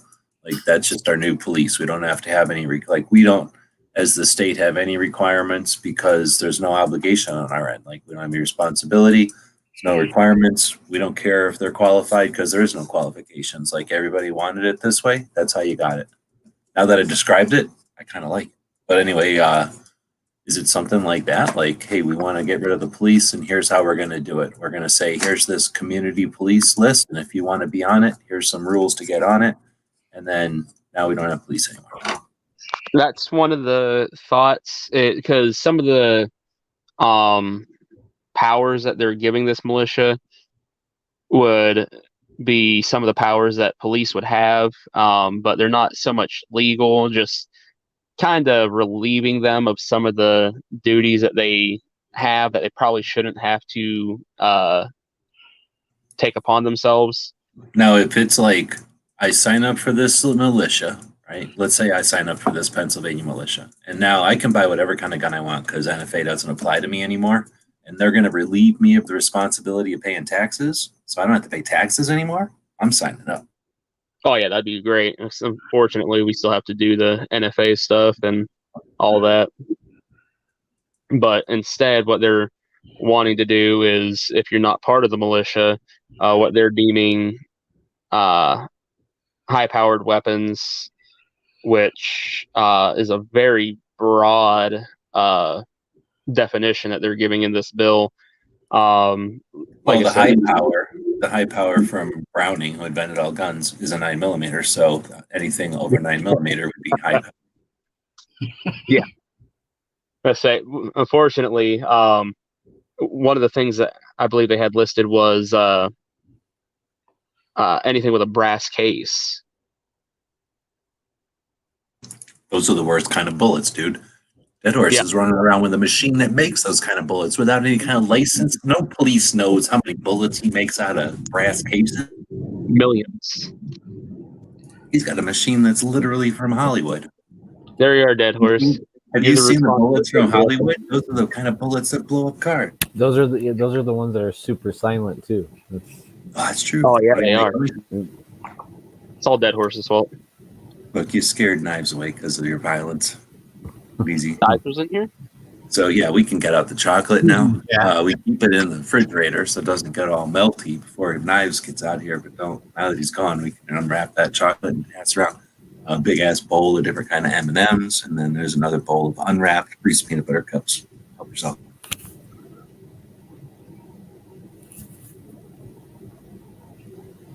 Would you rather have 5 bowls of 5 different kind of M&Ms, or one giant bowl of 5 different kind of M&Ms all mixed together? All the M&Ms always taste the same. The different colored shells have never tasted different to me. So. No, I mean like peanut M&Ms or almond or cookie. I don't know. They're different. There's like 6 different kinds or something. You really want to? Go ahead. No, just the almond ones. I dig those. But I have a contractual rider, just like Van Halen. You have to take out all of the brown M&Ms. That's always wise. My wife won't eat the blue ones. Oh, snap. See, I only eat blue ones. So if I go in there and there's like a green one in there, I'll leave the venue. So that works out perfect. She can just bag up all them blue ones and ship them down this way. You really want to mess with people. I did this at work as a joke one time. I took M&Ms and Reese's Pieces and mixed them all together. That's what I'm saying. That's horrible. Some people I know like that. Yeah. I'm okay with the mix as long as there's not a suicide one in there, like a weird one. I'm okay with the mix if I know it's a mix, but if I'm expecting regular M&Ms and I've got some weird thing, that's not okay. But I'm saying like a peanut butter, and chocolate. What M&M would be most lethal, like in a 12 gauge, like peanut? Whole. Right? Like would it be the peanut or almond? Oh, wait, it's a peanut. Almond. Wouldn't almond taste better? How many almonds? I don't know how I haven't eaten almond M&M in forever. Are they as big as an almond? Because then you would only get like 2 of them in there. You could probably get 3 peanuts. Are they cut? I think they're full almonds, aren't they? No, they're like shards. Well, probably done. You'd have to like soak them in some sort of a resin or like melt wax around them to make them be effective. I bet because they're just never going to have any mass, right? So what you're saying is I need to take a shotgun over Christmas break and go out and test M&Ms after shoving them in my shotgun barrel? Is that what I'm hearing? Yep. Do it. The wad will push them out for sure. Yeah. It's just that once they get out there, I don't know if they got any mass to do anything about it. I'm sure they'd separate from the wad still. Maybe when they get old, super old ones where all the oils or whatever hold or make chocolate soft, like if that all evaporated, maybe just the solids of chocolate. Those will turn into powder. All right, well, I cut that right in the middle of something, diverted it. Sorry, I think we were talking about something there that I completely tangented off on. I'll blame M&Ms.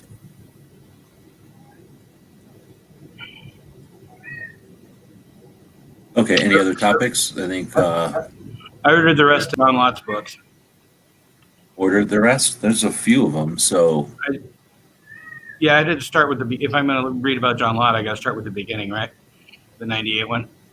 Yeah, good idea. And then is that more guns, less crime? Yeah, that's it. And then the next one was super statistical, and then the next one was more narrative? Is that how they go? Yeah. They get more narrative as they go, don't they? Because I know that I'm reading The Bias Against Guns right now, and it's not super dry, but it's pretty dry. I mean, and it's like once you figure out the data, it's more, then it's like interpreting. I guess there's first he figured it all out and presented it, and then he started to go around talking about it. And I think the second one is more from like his experiences. Then like before, he didn't start out as a 2A activist. So once he put all that out there, now he's a 2A activist. Starts getting feedback from people and stuff, and then you get the second book, right? Like here's an extrapolation on it, or like, right? And then the third one I haven't read, so I don't know. But I'm guessing even more so, where like now he's like, okay, here, you didn't get it. Here's what I'm trying to get across.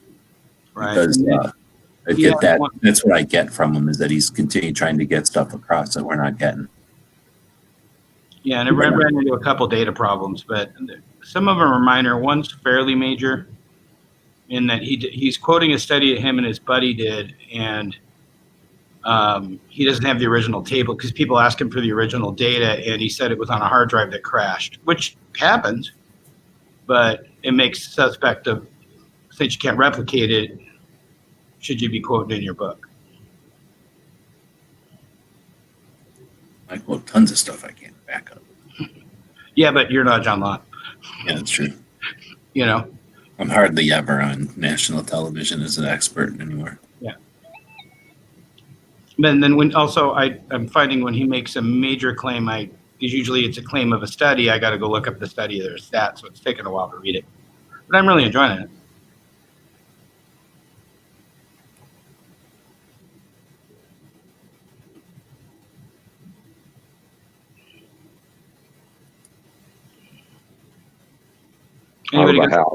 Anybody else got a good gun book to read? Yeah, I'm more than halfway through that collected essays on DC Heller that I think you commented on Instagram about. You and Angelina both did. Yeah, I wrote that down. I got to check that out. Yeah, it's like reading stereo instructions, brah, but it's good stuff. Break out a highlighter. Is it just, you said it was just articles, right? Essays, yeah. Is it essays where if he quotes stuff, does he have notes and all that? Well, each one is authored by someone else. But yes, very, very healthy quotes, footnotes, endnotes, index, everything. So it's very, very academic. Good. I'm looking forward to reading it then, because if you make a claim, you got to back it up. Right on, man. It's all there. Do you got like Amazon Prime, where you get like the Audible books or anything like that? Or not the Audible books, or the Kindle books, like the e-books or whatever, the digital books? I do not, because I prefer paper and ink. What about you, Woods? Do you do the digital book thing? Yeah, I do the digital book, but more like just like the old noir books that I read all the time, like my Johnny Dollars and stuff. But like when it's like an academic thing, since I have to flip back and forth, I have a harder time doing that. If I'm reading something that's written academically, I need the book because I'll write in the notes. It's my book, highlight this thing, make myself. I've got little note cards and post-it notes in there to remind myself of ideas I need to look up. A book that I'm going to suggest for you to read that I think you would probably really like. It's called Hell, I Was There. It's Elmer Keith's biography. Oh, yeah, that'd be great. Yeah, so it's called Hell, I Was There. So that sounds good. Yeah, it is good. It is really good, dude. It's yeah, he's amazing. He's not quite Mount Rushmore, but he's pretty close to it. You could see. But they have that available on the ebook on like the Amazon thing for like super cheap. Like it's only a couple bucks. So if you just wanted to straight up read it, but if you want to add it to your collection, it is something nice to have in your collection. That's good to know. So whenever I'm driving anywhere, I'm listening to an audiobook of some kind.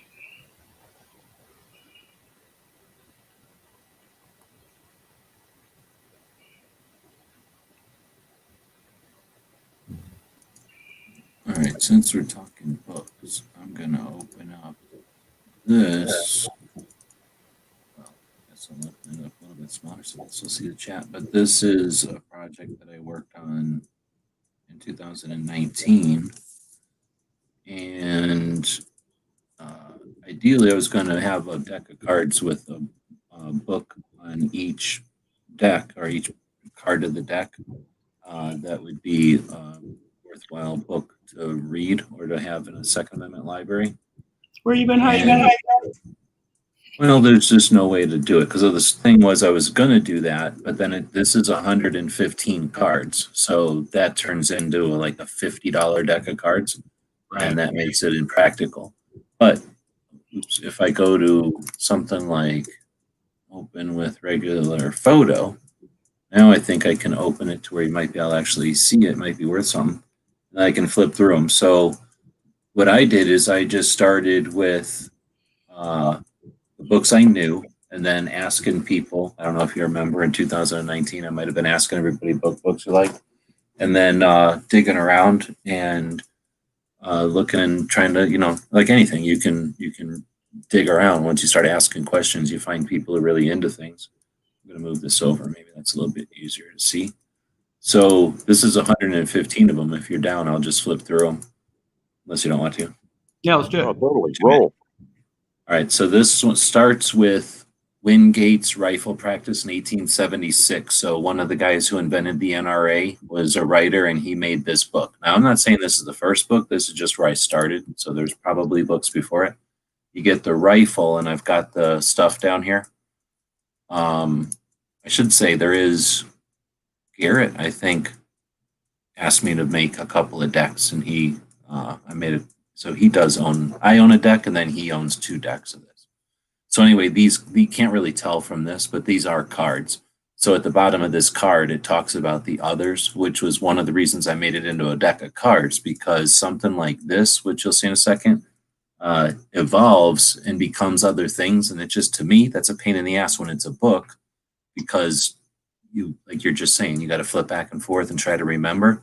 Where when it's cards, you can just take these 5 or 6 different cards and put them together, and then it makes a lot more sense that this magazine from 1885 to 1888 was called The Rifle, and then it was called Shooting and Fishing, and then the publisher went to an NRA match in 1894, and then he died, and then somebody else purchased it, and it was called Arms and the Man for a while.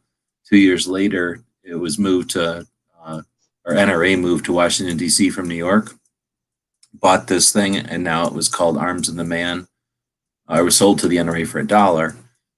When it was sold, it was still called Arms and the Man, and then they changed it into the American Rifleman. So technically, the American Rifleman that we all have today started as this piece of paper that was going out weekly.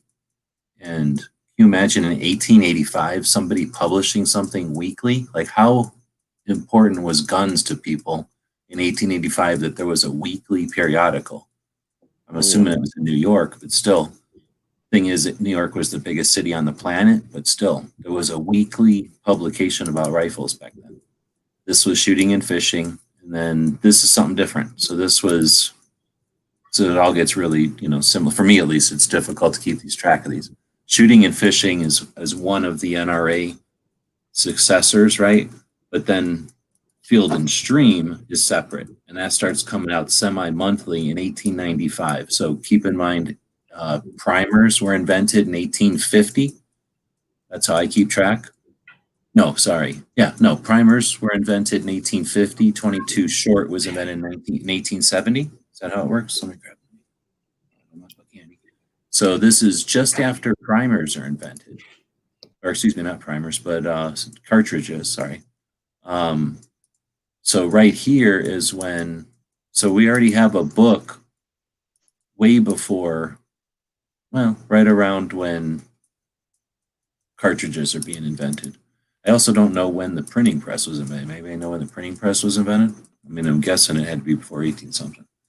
So let's see, you got, oh, it's nice that I got Julie Galoob as the author of Outdoor Life in 1898. That might be a misprint. I don't know if she's that old, but I don't think she's 130 years old or whatever that would make her. Gee, would you mind blowing that up a bit? Or quite a bit? Isn't it? Oh, there you go. Keep going. Yeah, what are you talking about, dude? Well, now it's almost full size in that window, but otherwise it's kind of small. This is as big as I can get it. This starts to make the picture bigger, but it starts to kill the sides. This is the top of the card and the bottom of the card or whatever. I can do this, which gets rid of all you. Am I still making noise? Yes, I'm sorry, and I also forgot that I can widen my screen in StreamYard. I've corrected the issue for myself. Thank you. So let's see. So then we had Field and Stream and then Outdoor Life for being publications. And then this is another piece of Arms of the Man, but you can see it's already becoming the NRA thing. And then you get to merit badge books. So on the side here, I've been keeping track of if they're magazines and if they're predominantly photographs or text or if they're drawings or what it is. And then I don't know what this one was. Well, I guess this is if they're educational or if they're like what the point of it is. So you got the magazines coming out, and I don't know if there were books back then. So like I say, I'm not saying this is everything. This is just the stuff that I've found. Then you get the merit badge books, and I'm a scout, so I thought those were interesting, so I included them. Again, another iteration of the merit badge books. And then you get almost what Dead Horse was just talking about. You get Defendu, which is the beginnings of, you brought up Clint's book, right? This is the beginning of all that. So Fairbairn and the other dude are about to become the fighting instructors for all of the military, CIA and all shit. Well, like I say, how's he saying, what's up? I built this thing, but then, like I say, it's just too big. I mean, I built it on the Daily Gun Show, I think, so I was building it live half the time. But it's just too many cards. There's no way to do it. And I didn't bother to put it up as like a crowdfunding thing because, I mean, I got too many projects like this that, I mean, there might be 10 or 15 people that want to get in on it, but not enough to make it. The 2,000 decks or whatever you have to do is a minimum order to publish a deck of cards. Or if I did, I'd be sitting on them for the rest of my life. Nobody would ever buy them. I showed them, not this particular thing, but I have showed some of them to publishers and stuff. So anyway, I kind of almost make them just as a project, really. This one will be a book, though. That's the other thing, is that's one of the reasons I've been getting the printer stuff, because this stuff wasn't feasible as a deck of cards. But notice the difference between this and the AK-47 deck? None, right? This is the same thing. It's literally the same deck of cards. It's just that the AK-47 deck is yellow here. It's almost as if they all go together, and there's going to be other ones in different colors. Or maybe there already are, I guess, in different folders on this computer. Anyway, so we get into Defendu. This is when Fairbairn goes over to China basically and starts getting in all kinds of street fights and knife fights, gun fights, and him and Sykes start to write all that stuff down. So that's when they're getting their experience, 1926. You get into 1930. I don't know this book. It says some kind of comprehensive use of the handgun. Does anybody know this book? And if I'm missing any that anybody knows of, let me know. I'm keeping track over here of the pages, and like I say, if what's it about? If it's images or if it's just text, and then, like in this case, it's a training book, hardcover. Now you get another one from Fairbairn. I don't know if I'm saying that right. Fairbairn, which is basically, I guess this is just another updated version of Defendu. But like, as far as I know, Defendu might be one of the first times somebody's writing down something that isn't like a karate manual, right? Like the first time somebody in the West, you could say, we're the West, right? The West starts writing down techniques and systems of knocking people over. And I mean, it's actually super violent. It's like more like how to knock people down and kill them really fast so that they don't kill you. And then you start getting into the war, and these guys are brought back from China, and they say, hey, how about you teach all the spies and all the elite forces like just how to knock people down and kill them, instead of like, I guess in China they were probably knocking people down and arresting them. They're like, how about just kill people on the way down? Yeah, no problem. We'll teach you all the cool ways to kill people so that they bleed out into their own trachea, like so you can efficiently take out a sentry, right? So that they don't even make a mess. That's all the cool stuff that's in these books. And then you get tough, and then pretty much these books become the Marines fighting manuals. Then you get Shooting to Live, which is them talking about how to shoot. Then you get Applegate, Kill or Get Killed. He gets into the scene. That's the first edition of it. Then you get Gun Digest coming along in 1944. And I don't know if this is probably a whole story right there. Like that's something, you know what I'm saying? Like, I don't even know if I got the first issue here or not. I think I have the first issue on most of these pictures when I could find them, but I don't remember which ones I couldn't find. But I know that some of these, I don't know if Gun Digest is the best example, but I know that some of these are just amazing stories on their own, right? Jumped out of here.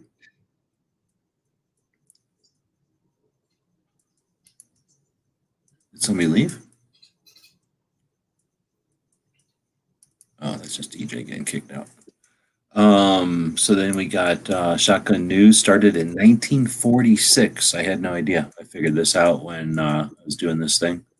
And then that quit in 2015. I know I picked it up in the 80s.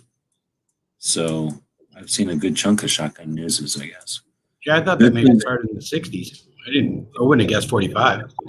Yeah, and with as much as it did, like it was Neil Knox's way of getting out there and getting to the world. So it was before the internet. It was the bulletin board that everybody used, right? Like it was like the forum of the day. It was the Facebook of the day. Right. Yeah, I remember that. This is one that started the whole project originally. Is somebody had mentioned one time the Hatcher Notebook, and I was like, well, I'm a gun guy, and I never heard of the Hatcher Notebook. And everybody was like, well, everybody knows about the Hatcher Notebook. If you're a gun guy, you got a Hatcher's Notebook. I'm like, well, fuck you, I don't have one of these things. So that got me thinking, damn it, what else do I not know about that everybody else knows about, right? So I still don't have one, but some book that was written in 1947, and I guess it's got a whole bunch of how-to. It's like a really good book, everybody says. Now you get Kill or Get Killed. Starts getting a little bit closer to being the military's manual. Guns magazine starts up, and this is monthly in 1955. Then you get Kill or Get Killed. It's going to get reprinted quite a few times. Figured I'd leave them in here because one of my interests is the evolution of training, firearms training in its different ways. So some of this is, getting ready for some of those other projects. Then you get Guns and Ammo. And again, I'm probably missing some stuff in here, but Kill or Get Killed. Now this is, I think, the first time you see an actual book talking about firearms and flight of whatever. Well, in this case, Negroes or guns, but anything that's like civil rights and guns.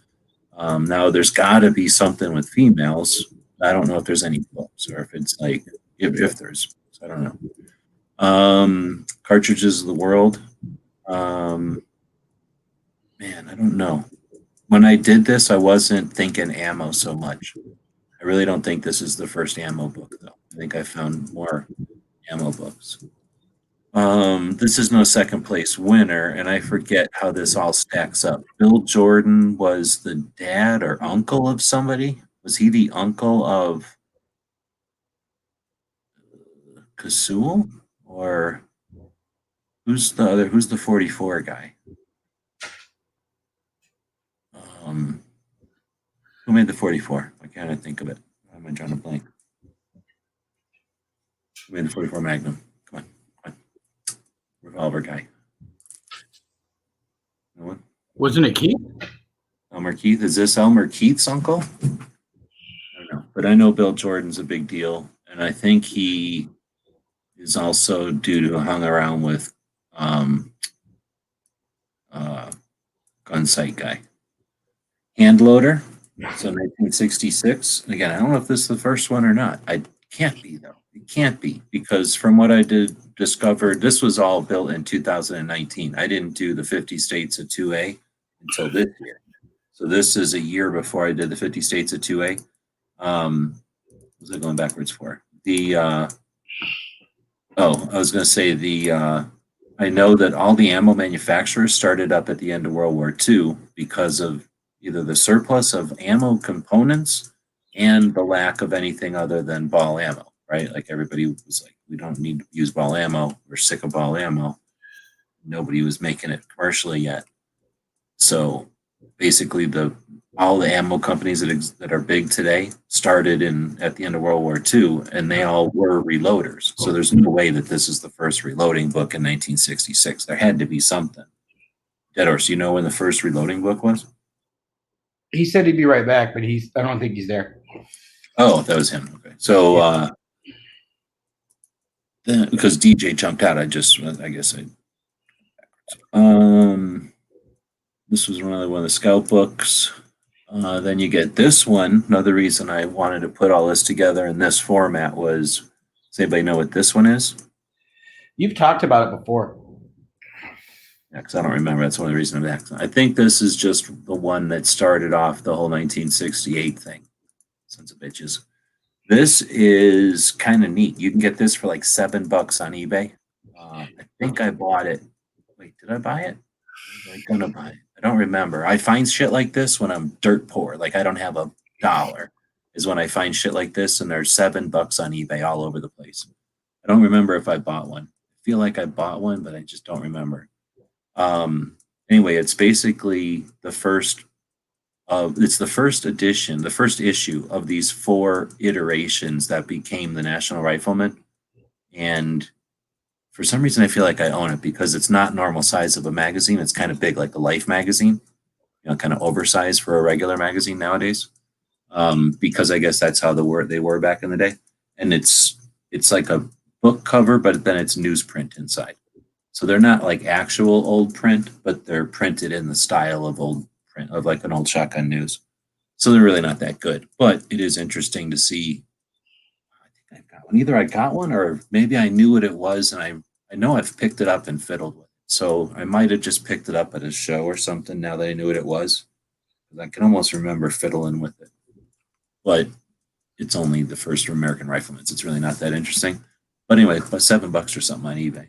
Shipped. Then you get Jeff Cooper's, starts out with his book. And look at that teacup, motherfucker. I'm just kidding. Then you get American Hunter. I threw it in there because just to kind of keep track of stuff. I guess that's their NRA's hunting magazine. Started in 73. That was cool as shit in 1973. It's walking around like this. The Beagle. This would have been like Travis. He probably would have been doing that shit, walking around in snowshoes. Finger off the trigger. You getting an echo?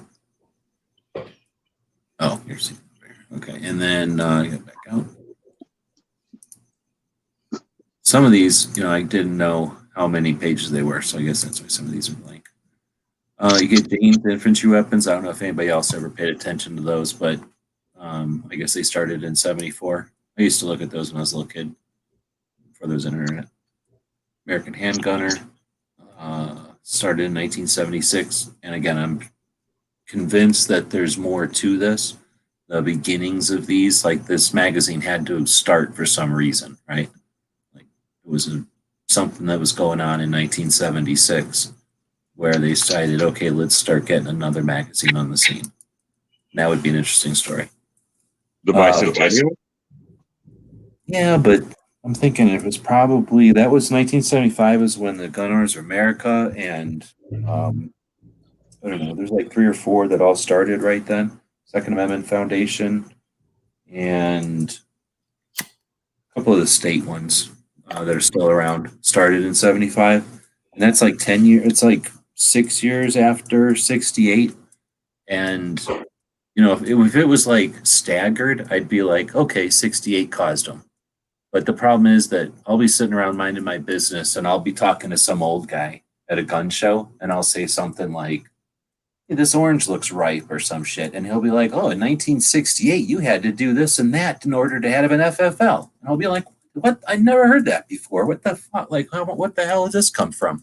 And then that changes, something I always thought about, the way FFLs work.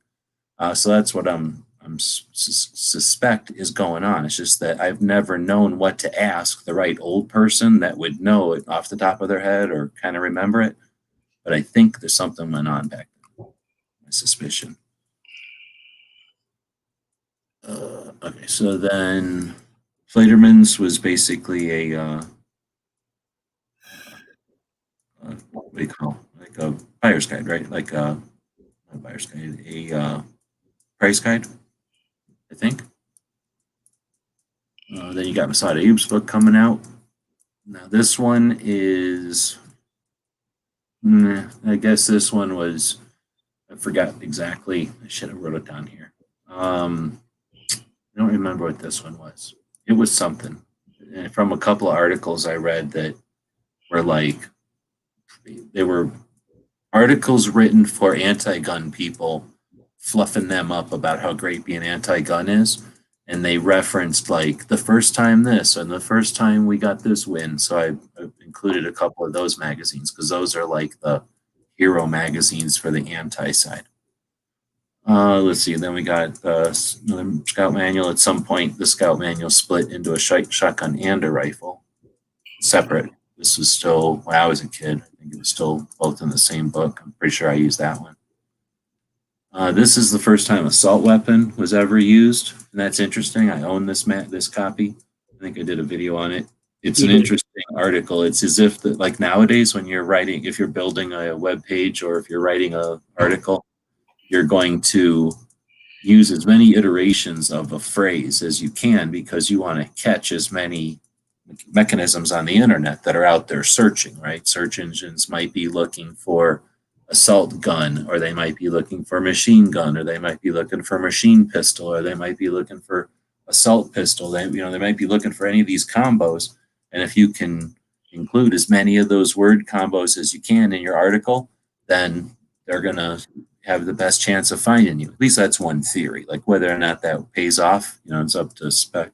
Well, this is Monday, but you could probably have a whole discussion on whether or not that actually pays off. However, this was in 1985, and that article is written like that. It is crazy how many times this guy used assault with every version of the word gun, revolver, pistol. Like it's just, the guy was desperate for creating keywords, it seemed like, in a time when there weren't such a thing as keywords, right? It would just be, I don't know what was going on, if that was just the style of the time. I haven't read enough other articles from 1985, about popcorn, and they just used them. Maybe it was just a hip way to beat around the bush and not really say anything, just say it 100 different ways, but not really get any message across. Because that's basically what the article does. It just says a bunch of stuff. Just a bunch of, it's the same interpretation. If I remember, it's the same interpretation as some data, like over and over and over. And it's at some point in that over and over and over thing, he says assault weapon, like literally. And that was literally the first time anybody put it in our paper. Of course, it was written before 1985. Does anybody know when assault weapon was written down on paper before 1985? No. Nazi Germany. So that was the first time it was written in our paper in English, at least, in a book that people have seen before or that got published or what. Anyway, then you get the 1985, the Blue Book of Gun Values. I have never been able to find the first edition. He passed away last year. So I don't know if I'll ever get a picture of the front. Back when I was still kind of doing reviews and stuff, I got with this company and because I really like them, and then they never really gave a crap when I actually cared, right? And then years later, I could care less about doing reviews. They come to me and go, "You want to do a review of a book?" And I'm like, "Yeah, sure, whatever." And I'm like, I could care less. And I never asked. It had been years since I asked him anything. And then they sent me like this box of books. I'm like, awesome, this is great. And they asked me to review the book, this one called Python something, Snakes, Book of Snakes or something like this. It was a really nice book. It's like a coffee table book, costs $100. And that's really what they wanted me to review, but they sent me some other books too. And I didn't ask for those other books. But I did the one review of the book, and I gave it to this cop friend of mine who's like nuts. You know how Dead Horse is into reloading? That's how this guy is into gun facts and stuff. Like, he's a total nerd into gun stuff. He would come and hang out at the gun shop and just total into guns. Like, he knows everything about him. He really likes them. So I'm like, oh, damn, you just retired, right? I'm like, hey, why don't you take this book, enjoy it for a little while. You're going to get a lot out of it, and then we'll talk. Give me the book back. When you give it back, we'll talk about it, and then I'll be able to do a better review of this book. Never seen that book again, never seen that dude again. So this place hasn't talked to me since. So it's the struggles of getting shit for nothing and then not being able to do anything about it. Let's see. Did Every Man Be Armed? This is Stephen Holbrook, who I follow him on the Instagram. He's still kicking. I wish I could tell you the beginnings. This is one of the beginnings of the modern interpretation of the right to self-defense. That it wasn't always, an interpretation of the Second Amendment. It's a very modern, fairly modern wave that we're dealing with, and that was one of the things that started it. Although the beginnings of it were really in just weird things that were like school published shit, like not actual books that anybody could buy at a bookstore. I think this is one of the first of those books, but I'd have to talk with somebody again who's around back then and can remember the specifics of it. Gamsadayub, this is a pretty neat book. Really cheap. Shouldn't say really cheap. Really short book. You flip it over and it's a book for kids. So Moss has talked about why he did it that way, but I've always thought that was kind of novel and neat. You flip this yellow book over, and I think it's blue on the other side, and it's the front of the other book. Like, there is no back of these books. They're joined at the butt. Just one turns into the other, except that I think one's upside down from the other. Pretty neat. Now that I thought about it, I'm going to try thinking about that for a book going forward. Let's see. Another one of those books that was helpful in the influence of Second Amendment. It's called Origins and Development. I think this might be just a fake cover, because this might be more of like a bunch of papers you just download and print. It says a concise presentation of 75 documents about the right to keep and bear arms, each with a few paragraphs and commentary. Again, I think this is also, when it says Origins and Development, if I'm remembering correctly, this is the stuff that created the Second Amendment. So if you ever want to get to like where they came up with it, like where the roots are, I think that's what this help explains. And I think it's one of those, here's the actual thing, and then here's what that meant, because it's all written in old ass dumb English, right? We don't even use anymore. This is when they split the merit badges into two, 1990, when kids started to get dumbed down. See, we had this as our merit badge, Bell's Eye, one of the coolest merit badges ever freaking made. It's amazing. It's the coolest merit badge ever, almost. Then, like, let's give them a tick with some candies, or let's give them a tick with some other color candies. It's the stupidest merit badge ever made.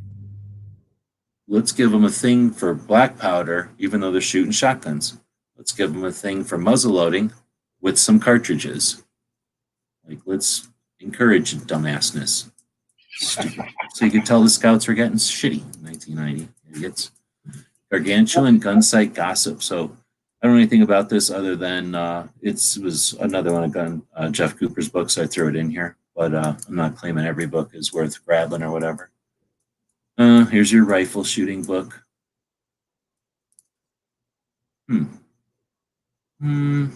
No, I never touched these books. So we definitely did not have them separate when I was in. Point Blank, Gary Kleck. This one is another one of the guys who's like more of a researcher and whatnot. I can't remember the beginning of that one. This is, I guess, the beginning of their, hey, let's be Second Amendment advocates. So let's have a That's one of the ones John Lott cites that guy. That Kleck. John Lott hates that guy? No, he cites him. He cites him, okay. So if I went over to Minuteman, I could probably get more info on who Kleck is. How do you say his name? K-L-E-K. yeah, it's Gary Kleck, right? Yeah. Yeah, he quotes Armed New Perspectives on Gun Control. So it's for what, that book, or a different book that probably before he wrote this. He would have wrote that in,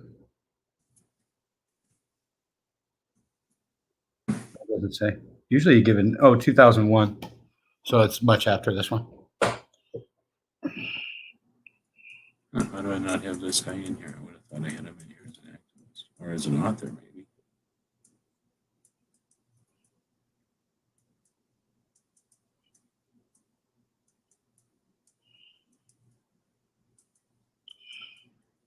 That's weird. I would have, maybe I'm thinking of Kate's because of the K there, but I knew I didn't have all the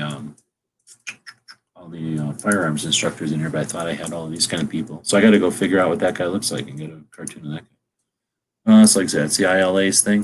This is Plaster's book. I don't know. I think it's a cool book, so I put it in there. It's not too. There's probably a lot of this type of book that I'm missing, especially from Palladium Press, right? Now you get Farnham, who's Firearms Academy of Seattle, well-respected handgun dude back in '94, writing a book already. Control is another dude who's a scholar. I don't know. Some of these guys are lawyers. I can't keep track. But let's see. This one is Court, Congress. So this one, I think, is another that researches the origins of the second, or where we come up with the roots of the second, or whatever you want to call that. Joyce Lee Malcolm. Everybody cites her as being one of the chicks that, one of the researchers that changed, I guess, this modern wave of self-defense. And that's the stuff that gave their books, their concepts, their like ideas of the right to self-defense being part of the Second Amendment or whatever, is what gave whoever else, like people like what's her face from NRA, the gumption to go out there and petition for constitutional carry, or not constitutional, but concealed carry in Florida, which then sparked it for the other states. So I don't know. Like I say, I think that's how it's all going to end up bouncing around, is that these people had some ideas and some like concepts, and then they wrote about them, and then those became published, and that got the word out to even more people, and then those people acted. Those people that originally acted incited more people to act, and then before you know it, a couple of decades later, we've got concealed carry in every single state, constitutional carry in 16 or 19 or something crazy, and anyway, so I think that's how this is all going to end up coming down. So this all kind of started in the 90s, that little area of it. And at the same time, I don't know how it influences, but a part of it has to be the fact that you can carry and you're being confident in your ability to carry because you're getting instructed by people. And that's why I'm interested in the training part of it still. It's although I'm not interested in everybody's training curriculums as much as I used to be, the facet of how all those training curriculums fit into Second Amendment and I would say competence as well as confidence with concealed carry goes a long way. If a bunch of people were yahoos and uncomfortable and skittish about carrying, then their wives and their kids and everybody else they knew would have been the same way, and then we would have never seen constitutional carry move on. But everybody was the opposite. Everybody was competent and was well trained and got the training they needed and the motivation they needed if they needed it, and that must have influenced it. Let's see. Then you get Corwin. I don't know if this was his first book or not. Great knowledge and insight, so I'm definitely including his books. Then we got Grossman on killing. So which was the one you had said, Dead Horse? Hell, I Was There. Yeah, I don't have it in here, I guess. I guess it was more of a war book than... It was his biography. Yeah, so I guess I only put ones in here that were like specifically gun focused or whatever, because I would have thought that could easily be like a very adjacent, right? Like even though it's not about technically all guns, like the dude's obviously. And he's the father of like so many different popular calibers, even still today, and not only that, but the father of creating guns too. And the style of shooting and the and then the inspiration and stuff. So it would be interesting. Like I said, it's super adjacent, even if it isn't like specifically about it. But then at the same time, like a biography of Browning, a biography of Kalashnikov would be just as adjacent. And I literally have a deck of 47 cards or something of Kalashnikov biographies. You know what I mean? Like there's no shortage of probably Browning biographies either. Now, are the majority of these books available on audio versions, do you know? No way. Not a chance. Hardly any good book is even on audio ever. And these aren't even all books. We're only at 1995. I would say, some of these are magazines, so good luck, right? They're on microfiche, maybe. But there's no way to read all the articles and ads and stuff, I don't think. So I don't think anybody well, maybe you have, but I haven't heard of magazines going to audio. But most of these were also, or a lot of these were just like more like college papers. I don't know what to call them. Like maybe they're for a degree, they wrote a paper. I don't know where these papers come from, but they're like only published because they're so respected or because they were referenced so many times or something. At least I get the impression on some of these. But we're barely getting to where we're in the 1995. So what would it probably be until 2000 and something, 10 maybe, before you consistently see books that are audio right away? Maybe the best books going backwards, but in gun books, I don't know if any of these are going to be audio. That being said, it might be robots that make them into audio, and maybe a lot more books are audio than I know. In academia, it's almost a case of a vanity press when you do your thesis because it has to be published. And so you publish it through somebody. Oh, is that why? They might only publish like 1,000 then or 100 or something. So that's why they're so hard to find.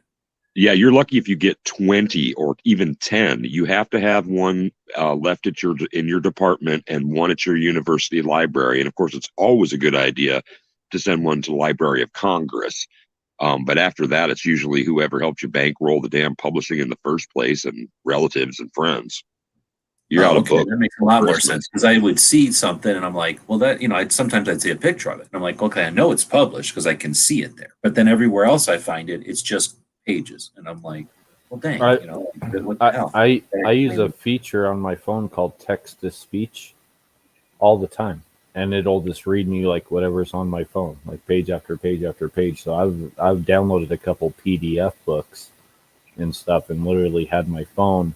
And granted, it's like a robot voice. It's not as pleasant as like Alexa or something. It's more of a robotic voice, but it's still totally acceptable. And I would say it's, 98% accurate. Like sometimes when there's something weird, it might get a little confused and say something weird, but most of the time it's and that's just when you look. When it says something weird, that's just when you look up and actually look at the screen and be like, oh, that's what it meant. And it'll eventually just be able to be like R2D2, and you'll just know because it'll have programmed you to listen to all its beeps and squiggles. So my junior year of high school, we had to do some sort of essay. I don't remember whether it was persuasive or whatever it was, but I ended up doing mine on being pro-gun, and I had a couple of teachers that were pro-gun. So after I finished it, I asked them to check it out real quick, give me some feedback and whatnot. It was like a 12-page essay. By the time I was done, we were only required to write 4 pages. And all my teachers that read it were like, this is freaking awesome, dude. I was like, great, thanks. And so I turned it into my English teacher, and I ended up getting a C on it because I forgot to use a 5th source. I only used 4. I was like, really? It's friggin' 3 times longer than any of the other papers that you're getting, and I forgot a source, so I probably could have made it 4 times longer at that point. And then the teacher mysteriously lost it. Oh, Judas. Oh, yeah.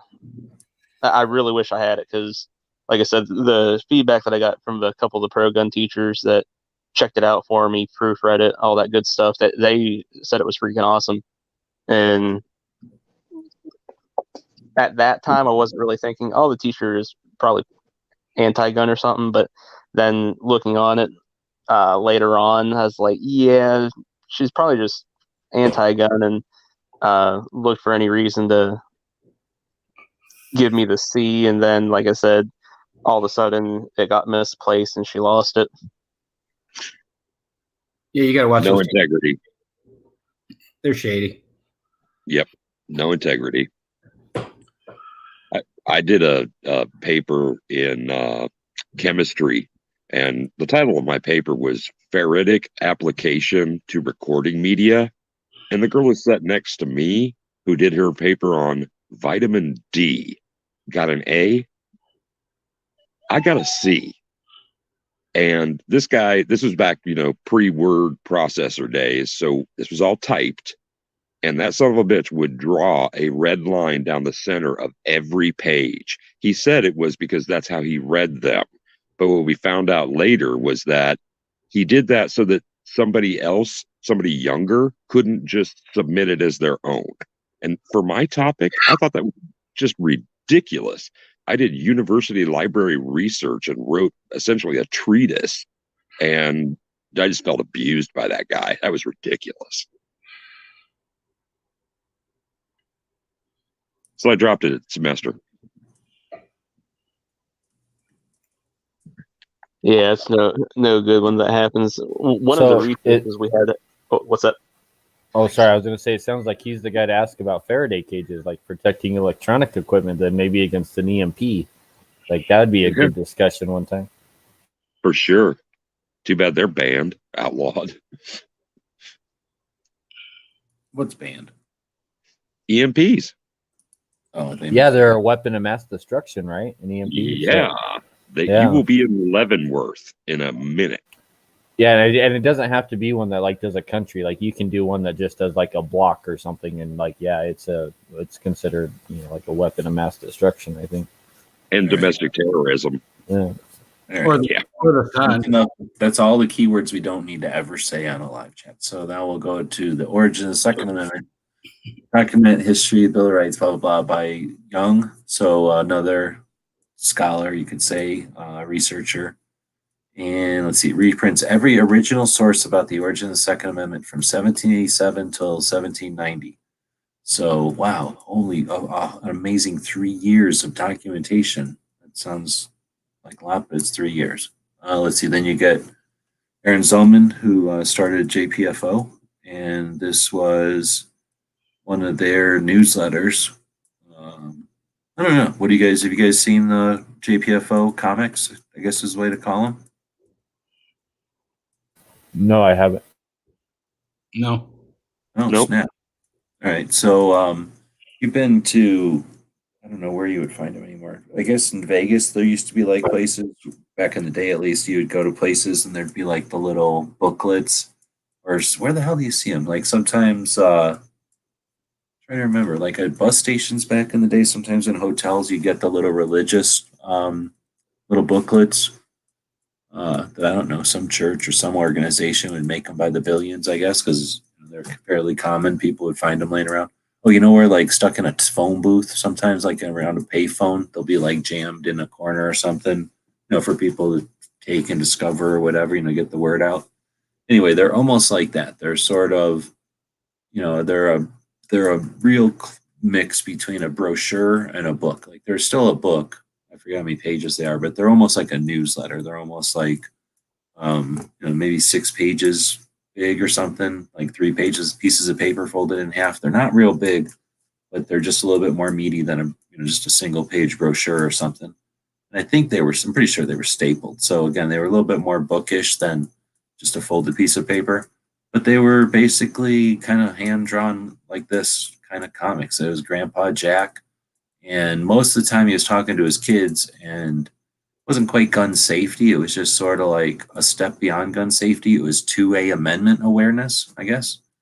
So as a little kid, I was like aware of them, and I was like, these are the most boring comic books ever. Like this is just some guy talking about guns. And then later on, I was going to ask you guys what your opinions of them were, but it's something that I guess, like I say, I've known about them since I guess the '96 whenever he made them. And they've just always kind of been around. And since they're free, they're everywhere. Like for a long time, they've just been everywhere. So you'd see them. There was like a gun show table and they had some books. This would inevitably be in there. Or if it was somebody's like all this stuff in this bin, a bunch of nylon gear and camping stuff. Half the time there'd be something like, this is the kind of book that would be floating around in a bin like that. So anyway, I've just kind of seen them a lot. I assumed everybody had seen them, but if you probably have seen them, honestly. You'd probably walk right past 100 of them. You just didn't ever think to look at them. So they would look more like, what do you call it, spam or junk, the real equivalent of spam or junk mail. Anyway, that's what I was going to ask, is what people thought about them, because they are literally one step above just being a piece of marketing or brochure. And I'm sure they were dismissed or are dismissed by lots and lots of people. But at the same time, JPFO has just done an amazing job of getting them out there. You won't remember it from just this one picture, but if for some reason you ever see something that looks similar to this, or if you get the hankering to go check them out, just type in JPFO comics, and you'll probably get all kinds of screen grabs of different ones people are making fun of, or the ones they like, or whatever. But see, like this, it says, "What are you doing, Grandpa?" And he's like, "Just cleaning my rifle." So it's not funny. It's not in your face. It's just sort of like guns are normal, except for kids in 1990s. It's like, all right, you're only reading this if you already knew guns were normal. You know what I mean? Anyway, so that's that. Maybe we'll talk about that with somebody in the future who's seen it, or once you guys have seen it, we can talk about it. I don't know much about Jim, but I know he's one of the guys like Masada Ayub or Farnham that brought firearms instruction, awareness, manipulation, and insight, like a presence of thought on how to manipulate a firearm, brought that to civilians from law enforcement. And remember, law enforcement didn't know about this forever. They had to learn it. And then once it was learned and adopted, it started to leak out to us, and he's one of the people that brought it out. This is something from this NRA. Again, not real expensive, or is this the one that is real expensive? But I think this is pretty dry from what I've read the reviews and stuff, but it's pretty thick one if I remember right. And it's just a bunch of, like it says, sources from the Second Amendment. And I don't know why, again, you notice in the 90s, there was a lot of people doing that. And I think that might be more of a reflection of there was no internet back then. So what are you going to do? Like, you want to research the Second Amendment, people better publish stuff for you to research with, right? Like, we need more books that have the data that we want people to know, right? So that's, I think, why you see some of these books being printed, because there was a demand, a thirst. People were like, hey, I want to know about this, and there's only so many things, and it turns out there's 35 sources from pre-Constitution days. How am I going to get those? Somebody's like, oh, there's nothing out there. Let me write a book real quick. And then maybe somebody talked about that book. I really don't know how it all went down, but I'm thinking that's how it all got us to where we are today. Once everybody started getting CCW everywhere, then it was like, well, hell, why is it, what is it same here? Do I have to declare here? Is there, is it open carry? Is it constitutional? So this is a 8.5 by 11, which doesn't make any sense to me. It is the best book. Each page is a state. It's 8.5 by 11, stapled together, and it's great. It has all the different firearms laws. The top of it is like a barometer or thermometer or number line. Over here it's bad, over here it's good state for carry, and kind of gives you, based on all the other stuff, it's going to give you some kind of a slider, an indication of how the state is.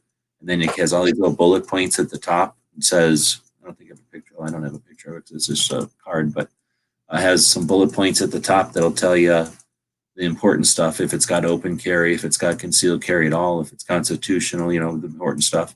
And then a couple of paragraphs to just kind of give you the common terms or the common quick description of the state's laws.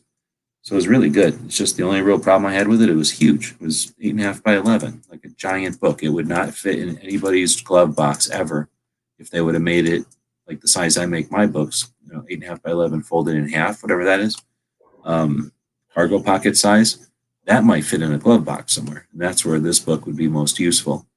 Anyway, it's still a good book, and they still have it in print. Every year they come out with a new one to keep it updated. This one's Stephen Holbrook. Again, I just added it. I don't know anything about it. Gary Kleck, another guy. Did you say targeting guns was one of the ones they cited? Well, just he might have cited other stuff in other books too.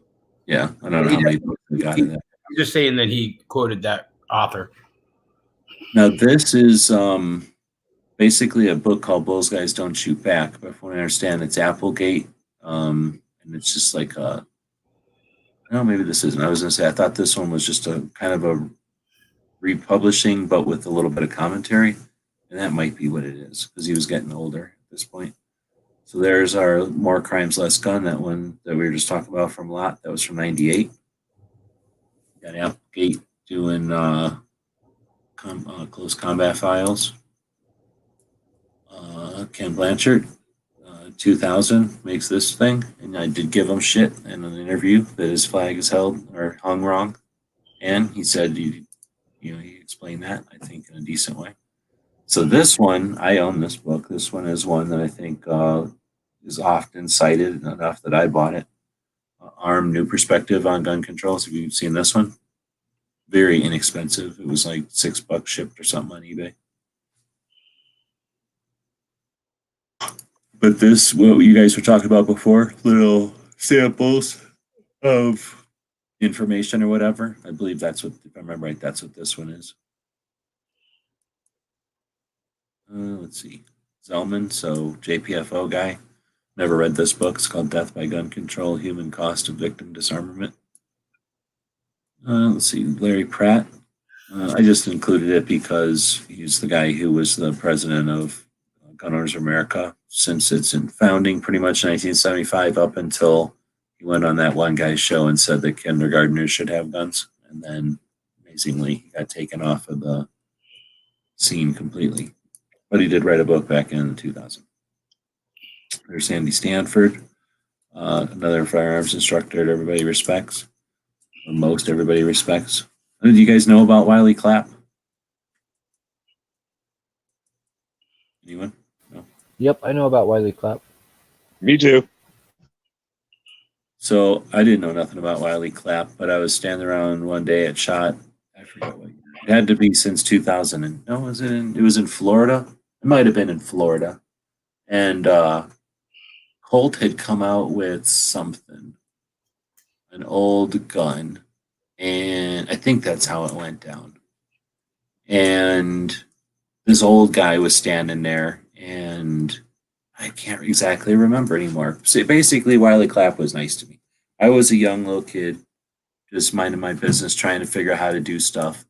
And I had said something to Colt, and they were like, "Fuck you, little kid who doesn't know what you're doing," or whatever. And Wiley Clapp was like, "Excuse me, young man, you're going to listen to this guy. He's here, blah, blah, blah, promoting you." He was pretty cool. And then I did something with him. He did a quick interview with me or something. And then I went and told somebody, and I was like, "Hey, Wiley Clapp was nice to me. You know this guy?" And they're like, "Oh, crap, that guy is the shit." So anyway, I don't know still all that much about him other than he's a nice guy and he's a writer.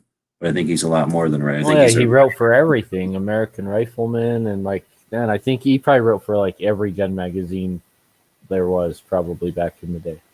But I think he wrote because he was like a shooter, right? Like he was out there doing stuff and then writing about it, right? Like experiencing. If you like Wiley Clapp, a lot of his writings were more stories. Like, I don't know if you ever read his stuff, he told a lot of stories like about guns and stories that had a gun in it. Like, right? Like I'm mixing him up with like an Elmer Keith who's out there being a shooter and a hunter. Yeah, I'm not saying he didn't shoot. I'm sure like he shot and all that, but that guy he was a good story writer. I think he was a great story writer actually. Like I think Yep. That's excellent narratives. Yeah. Like when he would talk about a gun, but he would tell you about a hunt that he went on with that gun. Like, you know what I mean? To talk about the gun. He wouldn't tell you like, "Oh, this gun does this." Like it's just a different time back then, but man, I used to have tons and tons of American Riflemen with Wiley Clapp articles in it. Okay. So, like I say, I would look at stuff. I was the Instagram kid. I would look at the articles, whatever, or I would look at the pages in a magazine, read something if I needed to clarify what I was looking at, and then I'd put it down. And I knew there was paragraphs there, but I could care less about what was in those paragraphs unless, for some reason, I had to read those paragraphs. But I would never just read. So, anyway, I only included this book because I knew that he was nice to me all the time. But I have no idea. I'm guessing he was not young when I met him, so this couldn't have been his first book or nothing. He had to be writing a whole long time, probably since the 50s maybe. But as far as like if he's got books and stuff, I haven't researched it, so I might be doing him a just service here. I only have in this one from 2002. There might be 100 books that he'd written, or there might be none. He might have just been an article writer. I really don't know.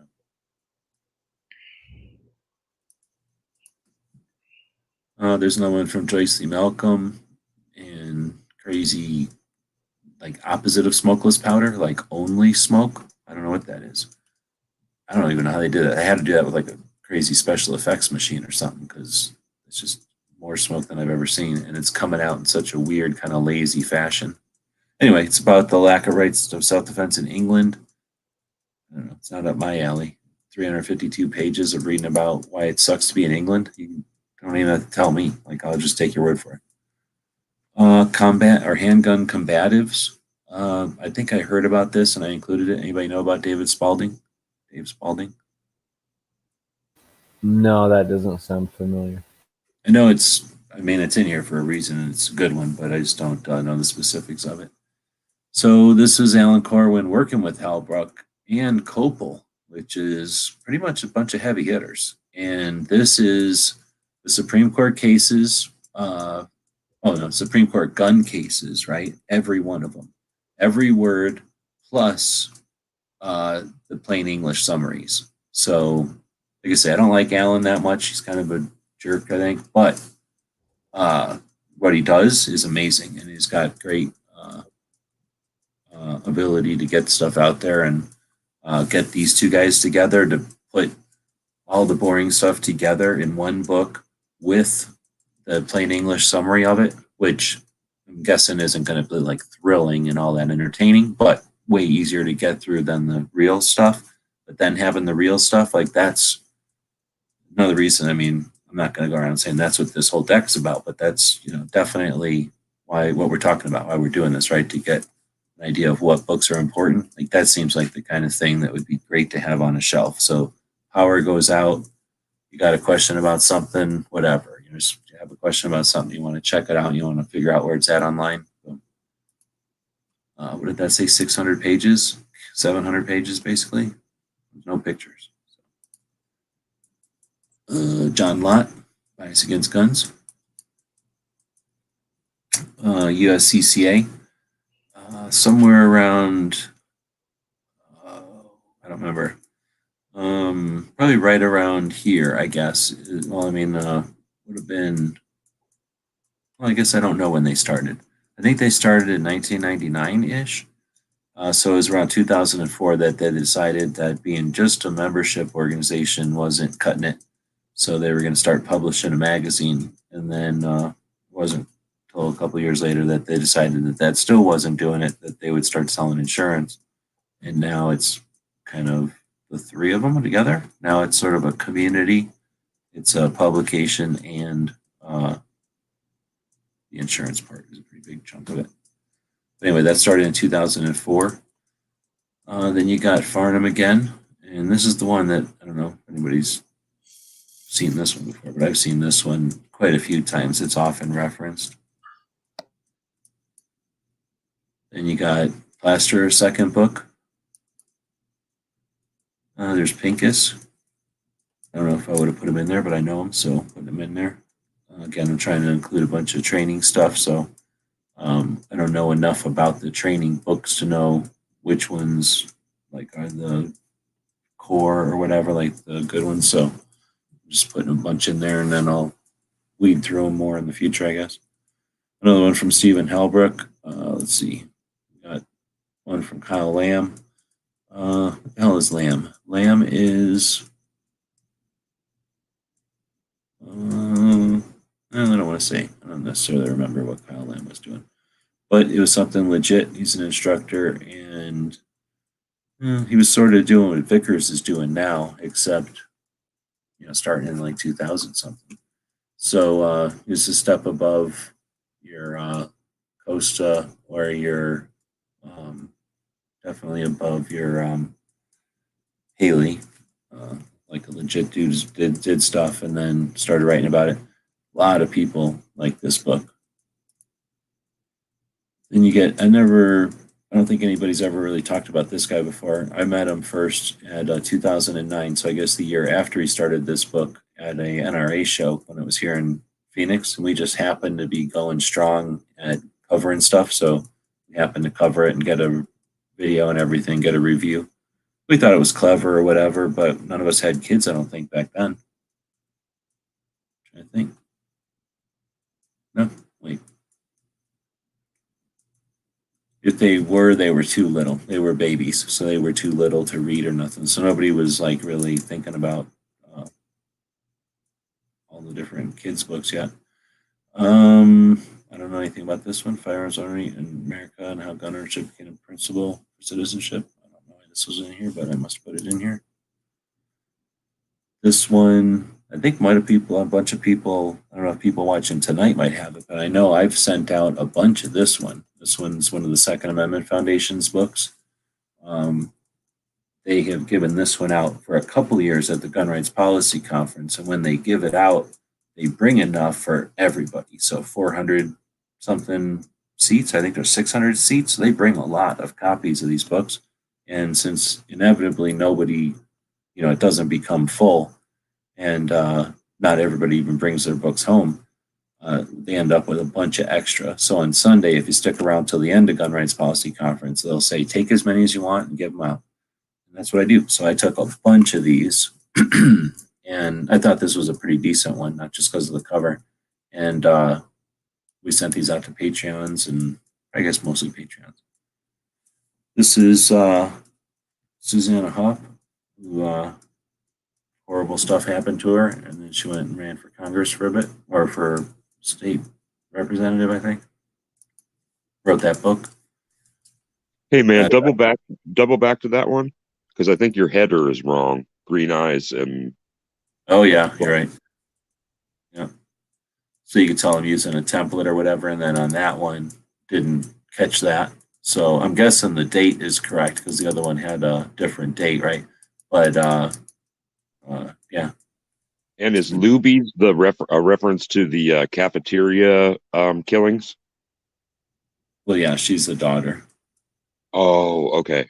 Unfamiliar. Thank you for the Yeah, so she's she may look a little bit older, but she's the daughter, and then she wrote this, I believe, after she had, like I say, ran for state. I think it was just Texas State House or something for a couple of sessions or a couple of terms. And I think that book was written after all of that to explain. I don't know, didn't write a book about her crazy experiences. So then this is the book Neil Knox's, his kids wrote. So I guess it's Neil Knox's book that his sons wrote for him or with his articles. It's an accumulation of a bunch of his articles. I got another one from Corwin. He's super proud of this one. And I never read it. At this point, by the time this one came out, I already didn't like it. So I never read this book or looked at it. But it's probably good because, like I say, does good stuff. It's probably for new gun owners. Like this kind of stuff you'd probably want to give a new gun owner. I don't know though. I guess that's a discussion too. He's definitely from the JPFO school of shock people, like startle them, because then you got their attention. And that might be the case, but I don't want to go around startling people just because I can get their attention that way. Then we got Be Fast, Be Accurate, Be the Best. Bill Rogers, another shooting instructor. Pincus, Combat Focus Shooting, another book of Pincus's. Kathy Jackson, Cornered Cat. I started hearing about her. I would have thought her book was earlier than that because I was going to say I think I've heard about. This might be wrong. Her book might be earlier than this because I could swear I've started hearing about Kathy Jackson in early 2000s, almost since the beginning of me going to training. I've heard people reference her.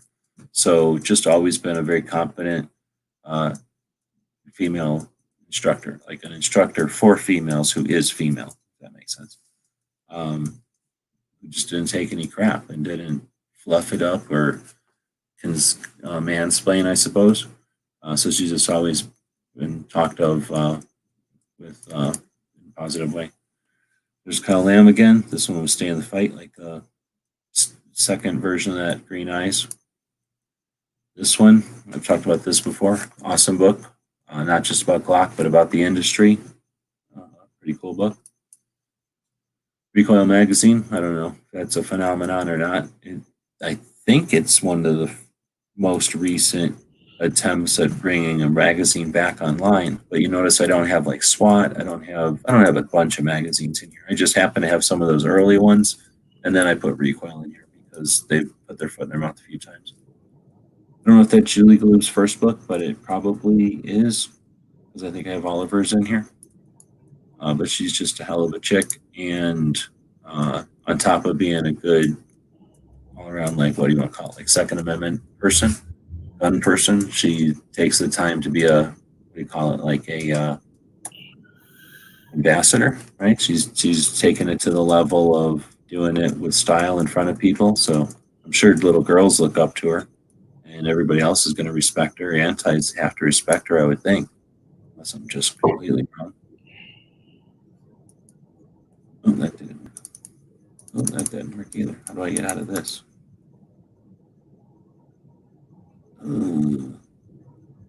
Resize? No. Shit. What did I do? I hit a little airway thing, and now I don't got the little airway things. Escape? I remember this guy. Does anybody remember Dan Baum going around the country? Nope.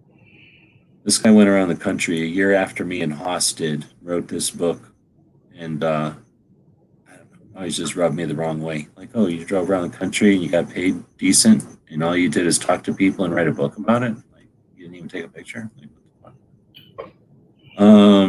Gunfight, a battle over the right to bear arms America. I don't know about this one. The story of libertarian lawyers who brought the Second Amendment case to the Supreme Court in a 6-year courtroom. Okay, this might be the story of the Heller case. Is this the one you guys were talking about? No, but you're right.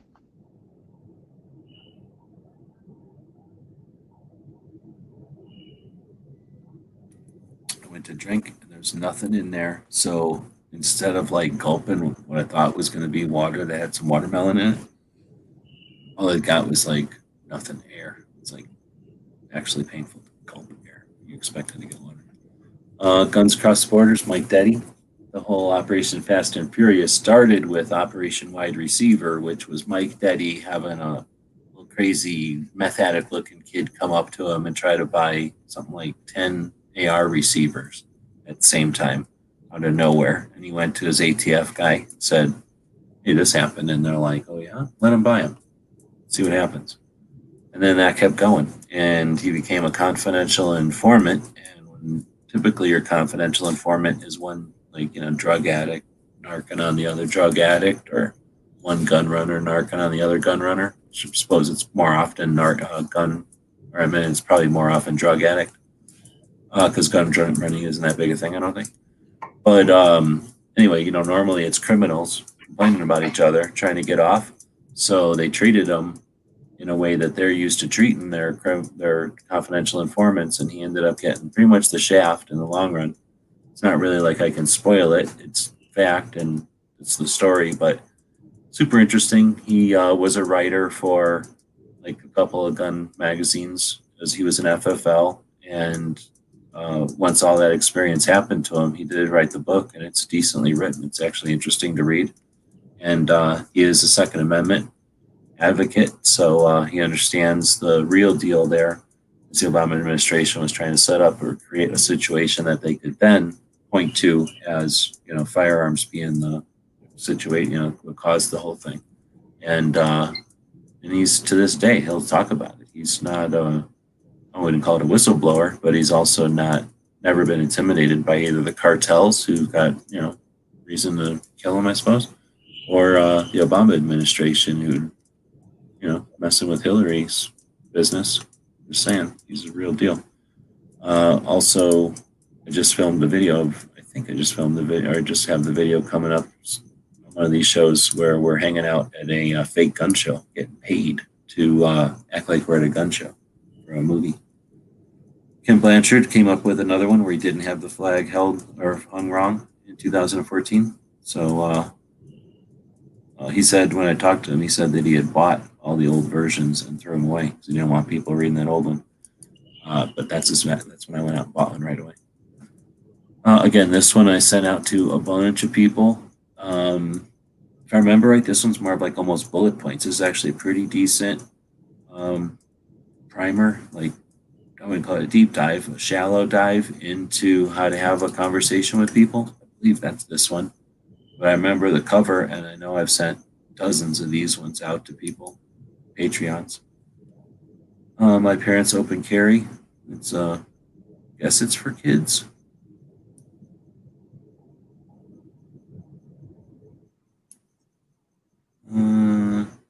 This one is another that talks about probably the racist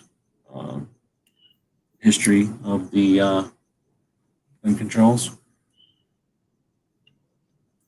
This nonviolent stuff will get you killed. How guns made the civil rights movement possible. I'm guessing that has something to do with the same one. I wonder why those came out right around the same time. Another repro of Fairbairn's. Remember, that thing came out with Defendu. Like, one of the first books in this whole thing was Defendu, and here we are in 2015 with another reprint.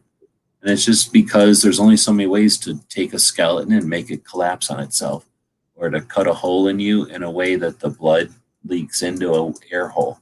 Like, there's only so many really efficient ways to break us or stop us that these guys writing it down fairly scientifically, I guess, back in the day was enough, and everybody just reprints it.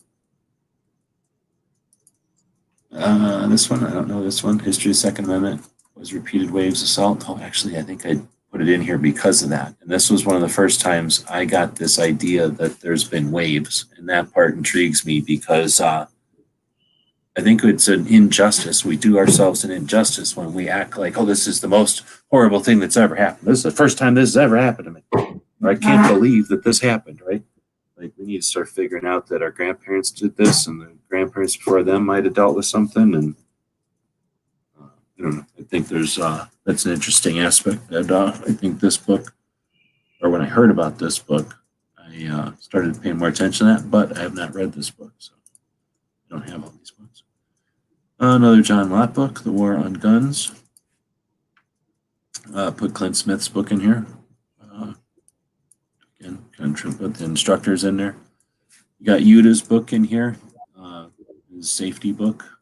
He's got a couple of them. This one is ABCs of Guns, and then he's got a third one. I don't know if I had it in here, if it was published yet. This was Julie Galoub's kids book.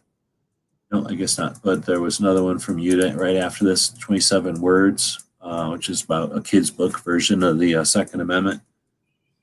And then, there's nothing in here like AK books, AR books, like any books that are specific to just nerding out on the mechanics of guns. These are kind of, well, it says 2A library. I guess they're kind of focused on Second Amendment topics. But yeah, that was like 150 that some dude sat around and like grabbed all the screenshots and figured out how many pages were in each one, and then either owned them or thumbed through the electronic versions to figure out, if they're mostly text or if they're drawings or if they're photographs or all that stuff.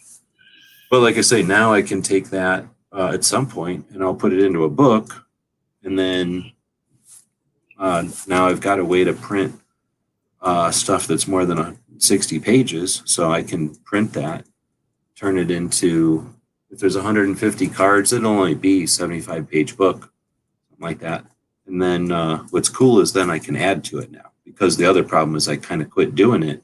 I quit the whole project because at 100-something cards, that's basically 2 decks. How many decks of cards are people going to want for a library? But I can continue that on now, I suppose, depending on how I built it. I don't remember how I built it anymore. But potentially continue that on and just keep adding cards to it, because that's really the goal. And then make it sort of a card catalog, a table of contents for library. Help people keep track, have conversations like this. Yeah, that sounds cool. What do you think about making a poster version? Yeah, I guess I could. The problem with it, you could do a poster of all the covers and it would be interesting to look at. But as soon as you started trying to put, let's say the date, the author, some of that other stuff, like the number of pages, if it's hardcover, all of that would need some kind of formatting. And then it would, I suspect, get so small compared to the books themselves in order to get a bunch of them on there. It would probably just be better to do just some sort of a visual thing with all the book covers. I used to have a thing for an old computer. A long time ago. But this dude invented a deal where you would just throw like a folder of pictures in this thing, and then you'd give it a picture, and it would do that. What do they call that? Pixelate, like that. There's a word for it where you arrange the pictures in such a way that when you start to walk away from it, they're, all the brown ones are here and all the green ones are here and all the black ones are over there. And as you walk away, it becomes a bigger and bigger photograph, like a face or a dog or something. And then when you get closer and closer, you see that instead of pixels, it's made up of a whole bunch of little tiny pictures. What's the word for that? There's a name for that concept. This guy invented this stuff back in the early days of computers, so it's been around for a while. Like I said, I had an old computer that could do that. I know exactly what you're talking about. It is cool. I forget what the name of that is, but you know what I'm talking about. So that might be neat. A way to get all those pictures into something that says 2A or something. That's exactly what came to mind for me. Because you wouldn't need all the resolution or anything, for a real quality picture, but you could get it to say something like 2A.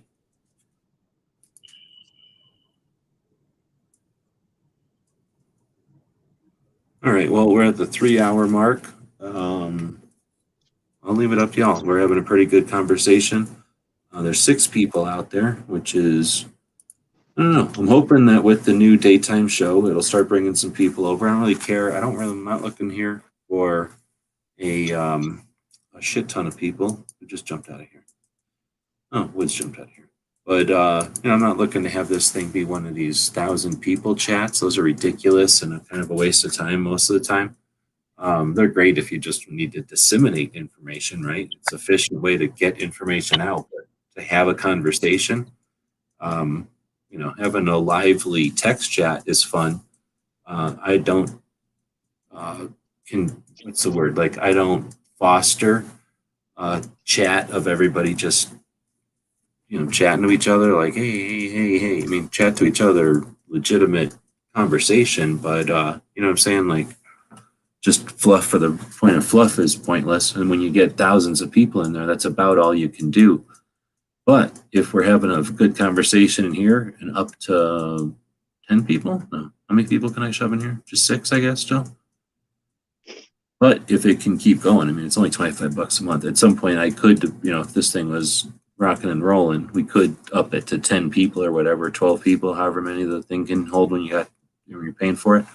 But anyway, like I said, hopefully the daytime chat will bring some people in here and give us some focus. Like I say, this show, you know, I'm not trying to drift. I do want this to be useful for not just us individuals, but the community in general. I'm not trying to entertain anybody. I have other things to do. I have friends, you know, I don't need to go online to talk to people. I would like to have a conversation that's effective and useful, that people can come away from it and have better conversations with anti-gunners. People come away from it and be motivated to continue whatever it is they're doing. You know, people can come away from it with more knowledge than what they had. But, you know, I really have no interest in just doing some kind of fucking dance and singing our song or something so that you come back tomorrow. It's not the goal here. So, like I said, 3 hours, I'll take the time to encourage you to be part of the conversation again. And probably start wrapping up. Like I say, unless you guys got something else you'd like to chat about, I could still jump off of here and get some work done tonight, so I'm not completely falling asleep. Yeah, let's get it. If there's something to talk about, we can keep driving in. Go ahead. I was gonna say it is getting late for me. I have an early morning in the tomorrow. Right on. Well, I appreciate you jumping in. You're always welcome. Yeah, so definitely. I should be. Hopefully, I'll be hopping in more now that I got a working computer. So cool. Right on, man. That's the goal. Is we've had some really epic. I mean, I'm not scolding anybody who's in here. We've had some awesome conversations. I really do appreciate DJ and Barbecue for jumping in at the beginnings. It's kind of like priming the pump, right? You always have to. Well, you don't always have to. Sometimes you get a bunch of people jumping in right at the beginning, but a lot of times it's just having someone there to get a conversation going, especially in the evening chats. You know, in the daytime chats, they don't appreciate nothing because it's all handed to them. Everybody and their mother is sitting around, got nothing to do in the evenings because TV sucks so bad. And, you know, they start a chat and boom, there's 25 people waiting for them to start. When we do these things, and I don't do them consistently enough, sometimes I start 20 minutes late. Sometimes the show doesn't happen, right? Occasionally. But, you know, so people aren't chomping at the bit, sitting there for 25 deep, waiting for the show to start. So I do appreciate you guys jumping in and sticking with me while I mope around while nobody's participating. But anyway, like I say, that's just frustration because I know that there's been some epic conversations and they're always out there potentially. All it takes is a couple of people having a good conversation to perk some ears and then for people to jump in. Just like the other day when they were talking about tampons. Oh yeah, shove a tampon into a wound. In that particular one, I'm like, well, fuck, now I got to jump in because they're all saying, yeah, like that's a great idea. Just for record, it's a bad idea. Don't do that. So, you know, there's always that potential when you got a great conversation going that somebody's going to say, yeah, you know, I got something going on here, but I could jump in and add to that, or type in the comments, you know, and keep that conversation going or direct it in a way that I'm curious about. And that's what it's all about here. So I'm going to continue to create a place to foster that, you know, going forward. I don't know what the hell to tell you. I don't think we're going into the worst storm we've ever seen. Not the worst storm I've ever seen. We're not going into an easy storm. That would be ridiculous and stupid to suggest. But I'm going to keep a chat going for the people that are interested in fighting that. And like I say, the people that are able to stay up late, not the babies and old people who need the chats handed to them. You know, they just want to shake their fists at the sky and be told they're right. Never talk to the other side. I want to have a conversation with people that are willing to go to the 50%, you know, go to that middle line and then walk across, that are willing to change their mind on some things so that they can expect the same in return from the other side. Going up and expecting the other side to change their mind is bullying. Going over and expecting them to give while you don't change is not compromise, right? Compromise, we're not talking about compromise. We're just talking about understanding. And we can't expect them to understand us if we can't understand them. And I'm not interested in having conversations that, amplify the division or that pat each other on the back for being divided. So I'm not also looking to have a bunch of liberals jump in here and change their mind about shit either. But real conversations about the stuff we used to, nuts and bolts, guns, how to keep a channel running, how to stay motivated. I'm not going to be, not focused on the news of the day, focused on just real gun stuff and having a real conversation like we have in the nights like this. Anyway, so I'm hoping that the daytime chat will keep it on focus with the daily, we call them topics and points. And, when there are those dead points in this show, the live conversation will have stuff to look back at. Or this show could wither and die. I don't know. Like we're going to go forward here and see. It's going to either be a dark winter or it's not. And, there'll be, I'll have all kinds of opportunities to make money. And I'll do it, or I'll be shutting down things left and right, trying to save money. But this conversation will live or die based on all of everybody's participation. I just got to say that once in a while just so that everybody knows. But I'm preaching to the choir. I know at this point in the conversation, I appreciate everybody who's here because you're the people that it's all about, right? Like what we're trying to do is get a couple more of us around so that we can, I don't know, I'm not trying to make the conversation louder. It's more consistent so that those nights, it's not just me and barbecue or just me and DJ and barbecue having to run it for 2 hours. It'd be nice to have, maybe double this amount of people. So it's not standing room only, but nobody has to talk for 25 minutes the whole time. All right, with that said, unless you guys say have something else, I'm going to jump out because I've been getting quite a bit of stuff done here with the nice weather and what. I'll just say this and then I got to take off. I've always been really suspect of guys who carry around tampons around to stuff in bullet wounds. I'm just really suspect of those guys. Yeah, I mean, it was a thing for a while, and you'll definitely hear the concept, and it kind of makes sense if you think of, it's a hole, and that's a thing that fits in a hole, but all it does is absorb, and you're trying to push stuff into a wound, not because you're trying to absorb the blood, but because you want to constrict capillaries. So you want to pack a wound. Stop it. Yeah, you want to stop it. Yeah. Now, if you had let's say, I don't know, depending on the size of the hole in the person, obviously, but let's say you had many tampons that were still in the plastic and you shoved them in there and they just physically pushed against the side of the wound, that actually might work, but that's a ridiculous, exaggeration just to prove a point. The things themselves are designed to absorb non-coagulating blood, fluid, which is the opposite of what we want a bandage to actually do. They're not trying to stop bleeding. They're trying to make it tidy. So all tampons actually do is give you a very tidy corpse. They kill the person you put them into, mainly because you think you're done, and all you've actually done is, let them bleed out neatly. But anyway, so without getting too gory at the end of the show, we'll say, unless you guys have anything else, cut it off there, but I was just going to say thanks for the channel of the day plug, G. Yeah, you bet. Your first cod. You ever barbecued a cod? No, just a salmon. Well, they're pretty big. I guess they're giant, it looks like. I didn't have any idea they were as big as them things, but they're huge, like giant catfish. Yeah, they are. All right, well, I'm yawning now. We're done. Thanks for tuning in. We'll be back to pick you up later. The noon show starts at noon tomorrow, and then the show starts at midnight. You guys have a good night.